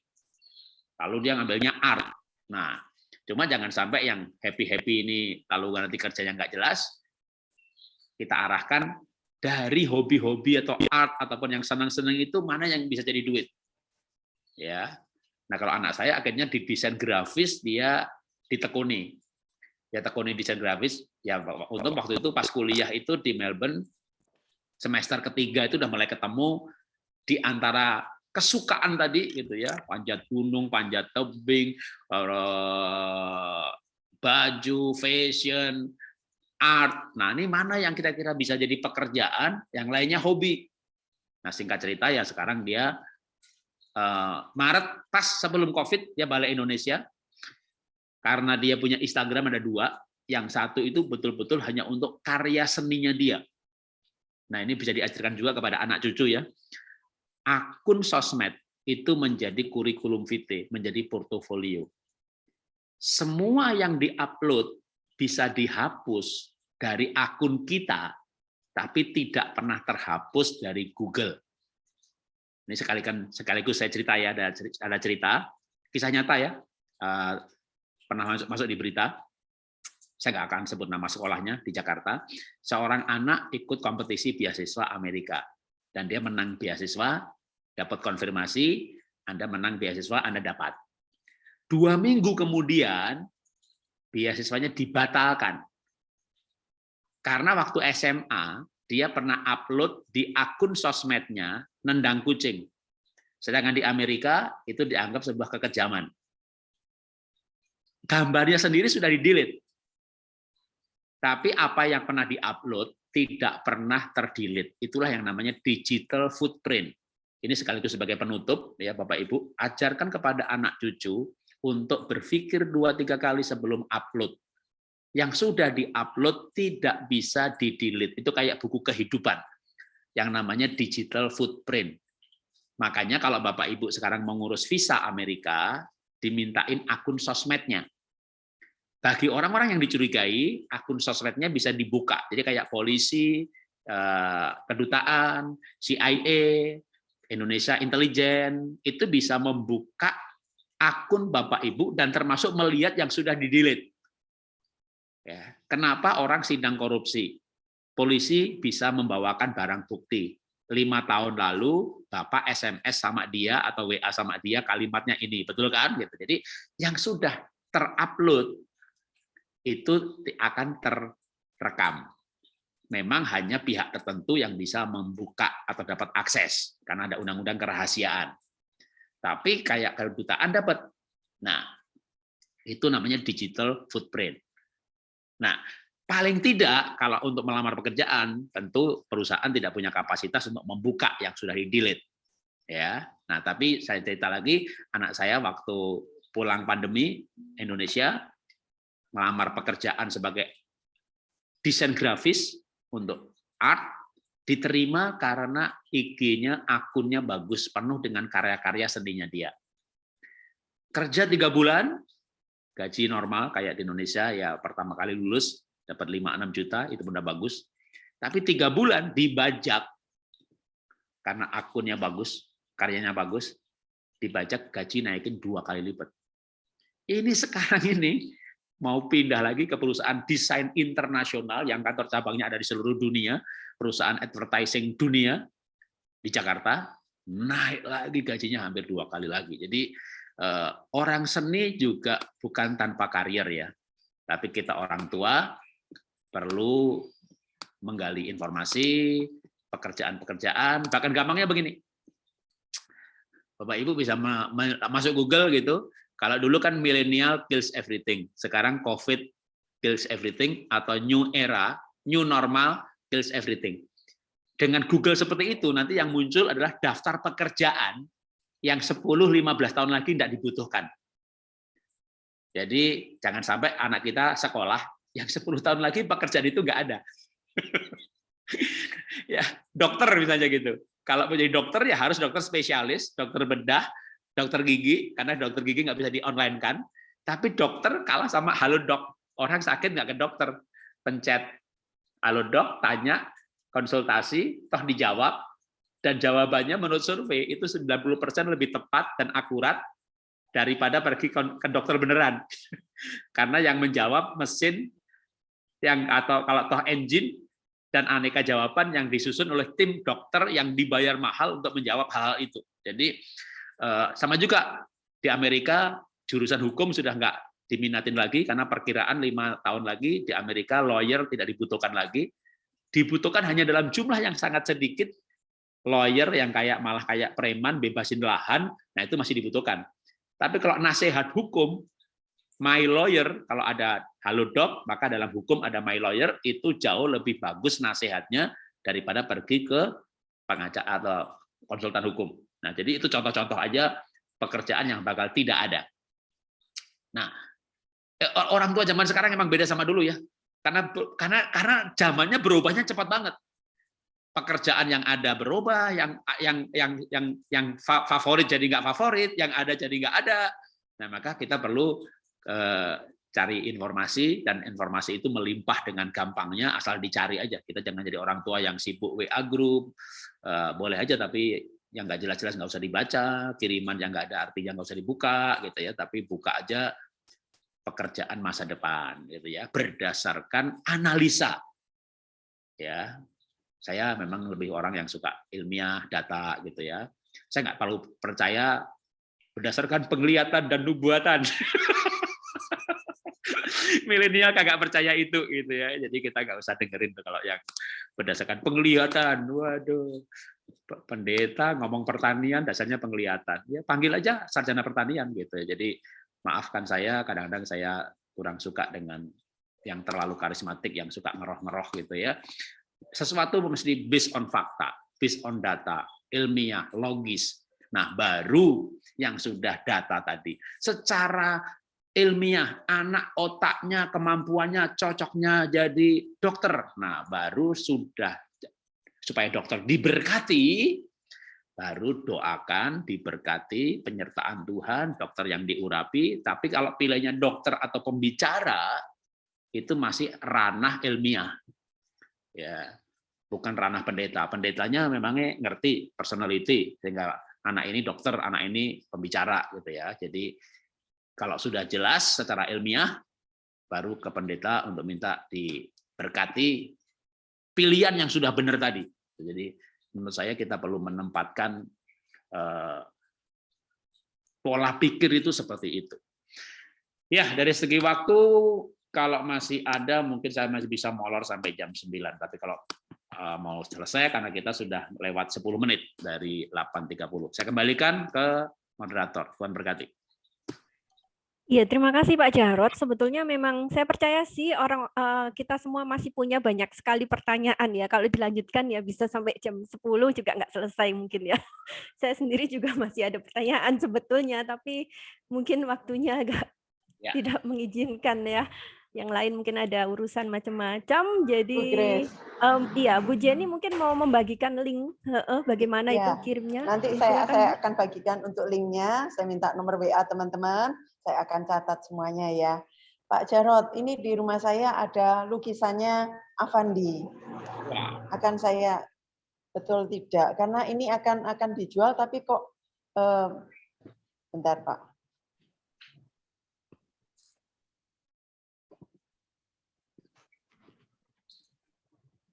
Ya, kalau lukisan saya di Instagram saya, Instagram yang baru ya, yang lama dihack. Dulu saya punya Instagram, followernya udah 48.000, lalu dihack. Jadi sekarang bikin yang baru, dan lukisan-lukisan saya ada di Instagram saya yang baru.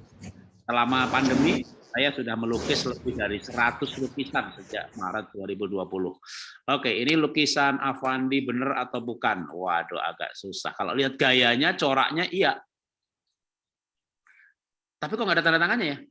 Oh, ini ada di kiri bawah ya? Iya, Pak. Iya.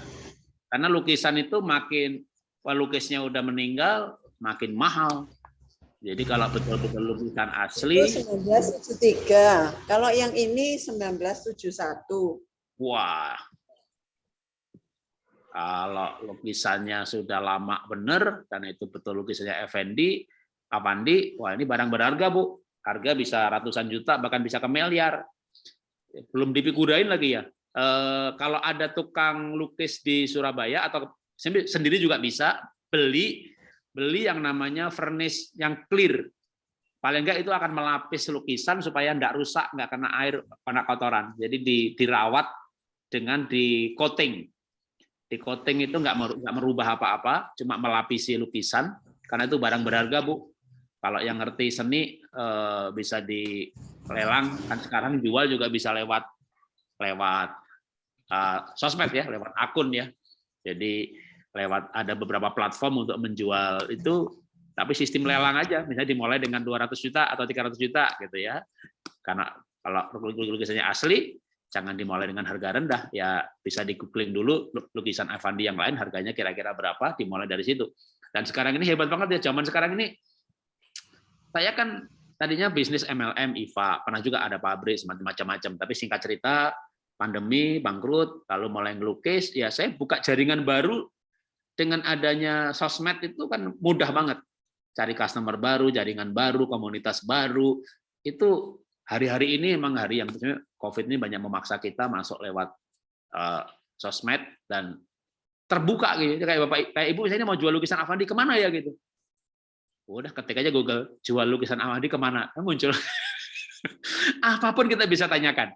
Ya, nanti bisa di post di situ atau tanya anak-anak remaja sekarang lebih ngerti cara jual, apalagi yang dijual pakai Bitcoin itu ya, yang bisa jual, ada cerita jual lagu sampai 1 miliar, foto sampai 600 juta. Jadi kadang-kadang kita nggak ngerti, tapi anak-anak kita asal udah SMP ke atas saja, apalagi kuliah, mereka ngerti caranya bagaimana menjual barang-barang ke dunia ini, apalagi itu kalau lukisan Avandi udah kelasnya internasional ya Bu ya, udah pasti ratusan juta.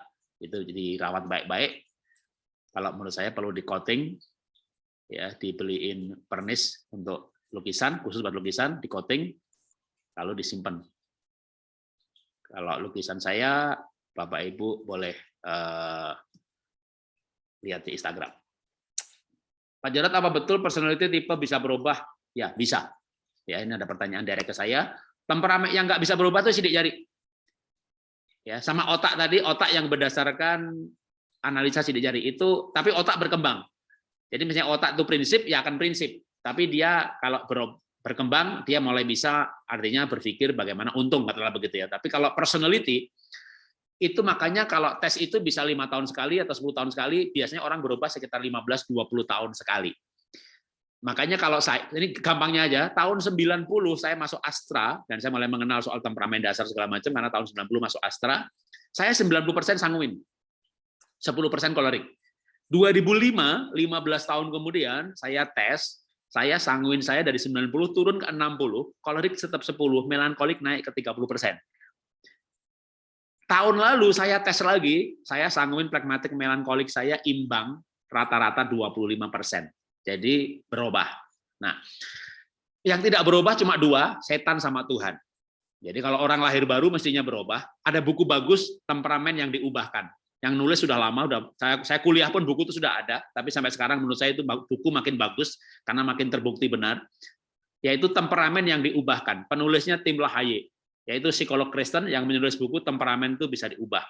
Dan memang kalau Alkitab mengajarkan kita harus berubah menuju keserupaan dengan Kristus. Yang Kristus itu kayak apa? Kalau saya berikan penjelasan psikologis, menurut saya Tuhan Yesus itu sanguin, pragmatik, melankolik, kolerik, masing-masing 25%, imbang, tidak ada jeleknya, positif semuanya. Jadi Tuhan Yesus bisa dibikin deskripsi karakter, personality, dan kepribadian. Ambil aja daftar positif, sanguin, pragmatik, melankolik, kolerik, positifnya semuanya, itulah Tuhan Yesus. Lalu kita berubah menjadi seperti Tuhan Yesus, itu kalimat yang terlalu umum.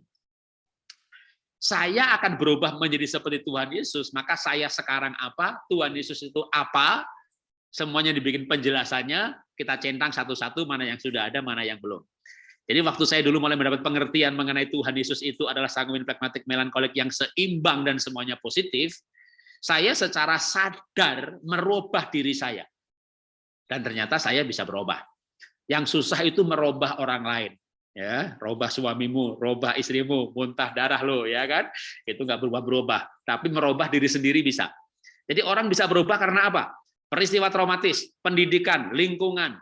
Ya, peristiwa traumatis itu misalnya ya, dicerai, digebukin, dianiaya, bangkrut, gitu ya. Tadinya keras kepala, begitu bangkrut 5 kali, ludes, habis duitnya, ya nggak keras kepala lagi, kan, gitu ya.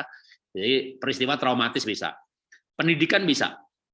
Nggak ngalami peristiwa traumatis, tapi pendidikan, belajar personality, kepribadian, mengerti begini, mengerti bisa berubah. Setelah kepribadian, belajar neuroscience, ada yang namanya sinapsis, bagaimana otak bisa berubah, dan bagaimana cara merubahnya. Lalu praktek merubah, makin yakin bisa berubah. Jadi bukan hanya kepribadian ya, otak pun bisa berubah. Kalau mau belajar lagi, ya sesinya khusus ya, ilmu saya banyak. Bagaimana merubah temperamen dasar bisa, bahkan bagaimana merubah otak pun saya bisa ajari. ya, karena secara neuroscience otak bisa berubah. Itu namanya sinapsis. Jadi DNA itu kakek nenek bisa musik, bapak ibu kakek nenek 7 turunan bisa musik, berarti punya DNA musik. 7 turunan ke atas nggak bisa musik, dites DNA nggak bisa musik, lalu anak itu dikasih ke saya ajari musik atau saya ajari ngelukis. Saya motivasi, saya bikin rasa senang, saya berikan alasan yang kuat, terus-menerus, dibimbing, di-coach, ajak ngelukis bareng, pameran bareng, sampai laku. Maka sekian tahun kemudian, DNA-nya dites, ada potensi bakat melukis, tapi itu bukan DNA, namanya sinapsis. Sinapsis itu neuron satu dengan yang lain yang disambung menjadi satu lewat sebuah terapi secara konsisten sampai terbentuk sebuah fungsi. Maka banyak coach ya kayak saya, Mary Riana, Haryanto Kandani dan segala macam para coach itu berani menantang begini. Saya bisa ajari Anda apa saja. Pak, anak saya nggak bisa public speaking, saya ajari bisa public speaking. Pak, saya nggak bisa teliti keuangan, saya ajari teliti keuangan. Pak, saya nggak bisa manajemen skill, saya ajari. Jadi apapun yang Bapak mau bisa, atau apapun yang anak Bapak Ibu mau bisa, saya bisa ajari menjadi bisa. Itu banyak orang motivator atau coach, ya kalau motivator belum tentu ya, karena motivator kadang belum dalam ilmunya sebanyak coach, sampai belajar merubah otak orang. Nah itu bisa. Jadi sebagai penutup, semuanya bisa berubah, kecuali setan sama Tuhan. Ya, kalau suaminya nggak berubah-berubah, mungkin setan dia. Pak, suami saya nggak berubah-berubah, setan dia. Jadi kalau namanya manusia, mestinya berubah. Ya, coba berubah tambah jahat atau berubah tambah baik. Berubah tambah pintar atau berubah tambah bodoh. Jadi otak juga bisa makin bodoh kalau nggak pernah diasah. Jadi otaknya beku, freeze. Jadi kita bisa rubah. Bahkan anak yang IQ rendah pun, ya kalau IQ nilai IQ-nya nggak berubah, tapi yang nanti terutama yang cerdas itu, kalau yang berubah itu terutama cerdas emosi, cerdas sosial, cerdas spiritual, itu lebih penting ya, untuk itu berubahnya lebih mudah. Kalau yang berubah kemampuan, kayak nggak bisa musik jadi musik, nah itu butuh waktu lebih lama. Seperti saya menulis buku itu bukan DNA. Jadi saya tes sidik jari itu mengetes otak apa yang ada waktu dalam kandungan. Jadi sidik jari tidak bisa menemukan kecerdasan yang dibuat belakangan. Jadi saya pernah tes sidik jari juga untuk diri saya, otak saya punya kecerdasan kreatif tinggi sekali, itu benar, makanya saya bisa ngelukis, bisa macam-macam, ya. Kecerdasan bicara saya juga tinggi sekali, itu betul, tapi saya tidak punya kecerdasan menulis. Tapi buku saya 66, ISBN, tanpa editor, tanpa scriptwriter, saya tulis sendiri. SMP, SMA, kuliah, SMA dan kuliah saya nggak pernah nulis, saya orang yang auditory. Kalau kuliah, saya dengerin dosennya. Kalau mau ujian, saya cari orang melankolik yang visual, saya pinjam catatannya, saya fotokopi. Tapi sekarang saya jadi penulis buku yang saya tulis sendiri. Karena waktu saya belajar neuroscience mengenai otak yang bisa berubah, saya mencoba menaruh kemampuan menulis di dalam otak saya. Maka tahun 98 saya menulis. 98 nulis buku, Gramedia tolak, 99 tolak, 2001 tolak, 4 tahun buku saya tidak ada yang bisa diterima oleh Gramedia karena memang tidak memenuhi standar penulisan, karena memang bukan orang yang bisa menulis. 4 tahun tidak cukup untuk merubah otak saya. Cuma saya punya impian kuat sekali betapa hebatnya seorang pembicara yang bisa menulis. Biasanya orang banyak ngomong nggak suka nulis, orang nulis nggak suka ngomong. Tapi saya mau lawan. Saya mau buktikan bahwa neuroscience yang mengatakan otak bisa berubah itu benar. Dan karena saya belajar hal itu, saya punya keyakinan bisa. Ya singkat cerita, sekarang bisa. Ya, jadi temperamen bisa berubah, otak bisa berubah, semuanya bisa berubah. Sekali lagi yang tidak bisa berubah cuma setan sama Tuhan. Ya, jadi Bapak Ibu juga harus berubah. Ya, kalau enggak Bapak Ibu setan. Nah, waktunya udah habis ya. Saya akan zoom lagi nanti nih jam 10, tapi masih ada waktu jeda. Karena nanti saya jam 10 harus demo masak. Zoomnya lain lagi. Saya juga ngajari masak. Terima kasih, Tuhan berkati. Ya, oke, terima kasih Pak. Terima kasih. Kalau masih banyak yang pertanyaan lagi, silahkan cari bukunya Pak Jarot atau lihat YouTube-nya.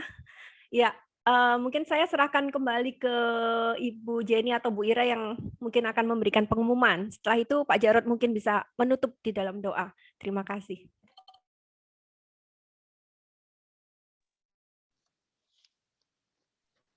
Oke, Ibu Ira sebentar lagi akan Zoom, jadi saya akan lanjutkan. Bapak Ibu, terima kasih untuk kehadirannya untuk join di PD Faraday. Terima kasih untuk Pak Jarod untuk pencerahan untuk kami semua, kita semua yang hadir pada pagi hari ini begitu sangat diberkati. Terima kasih sekali lagi Pak Jarod. Memang benar hanya Tuhan dan setan yang tidak bisa berubah. Tapi setiap karakter kita, kalau kita mau, pasti kita bisa berubah. Terima kasih untuk pencerahannya.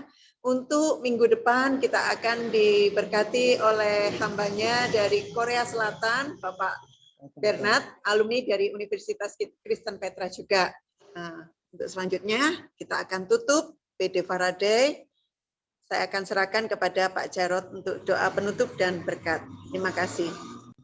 Ya, mari kita sama-sama berdoa. Bapak, kami mengucap syukur buat persekutuan hari ini. Apa yang kami bicarakan, kami dengar, biar Tuhan memberkati, menjadi sebuah insight, menjadi sebuah inspirasi, bahkan sebuah keputusan untuk sebuah perubahan, jadi orang tua yang lebih baik, jadi pribadi yang lebih baik. Bapak Ibu yang dikasih Tuhan, mari kita angkat hati kita kepada Tuhan, dan kita menerima berkat dari Tuhan. Berkat dari Bapa di sorga, Jehovah Allah Israel, yang kita kenal dengan nama Tuhan Yesus Kristus. Berkatnya yang melampaui segala akal, kasihnya yang nggak pernah berkesudahan, penyertaannya yang di dalam diri kita, karena Roh Kudus yang adalah Roh Tuhan sendiri, sudah dimeteraikan dalam roh kita saat kita percaya, mengingatkan kita akan kebenaran, menghibur kita, dan menyertai kita sampai selama-lamanya. Mari kita yang percaya, kita bersama-sama berkata, amin. Tuhan memberkati. Terima kasih Pak Jarod. Sama-sama. Tuhan Yesus memberkati. Amin. Terima kasih Pak Jarod. Tuhan Yesus memberkati. Ya, dikirim di WA.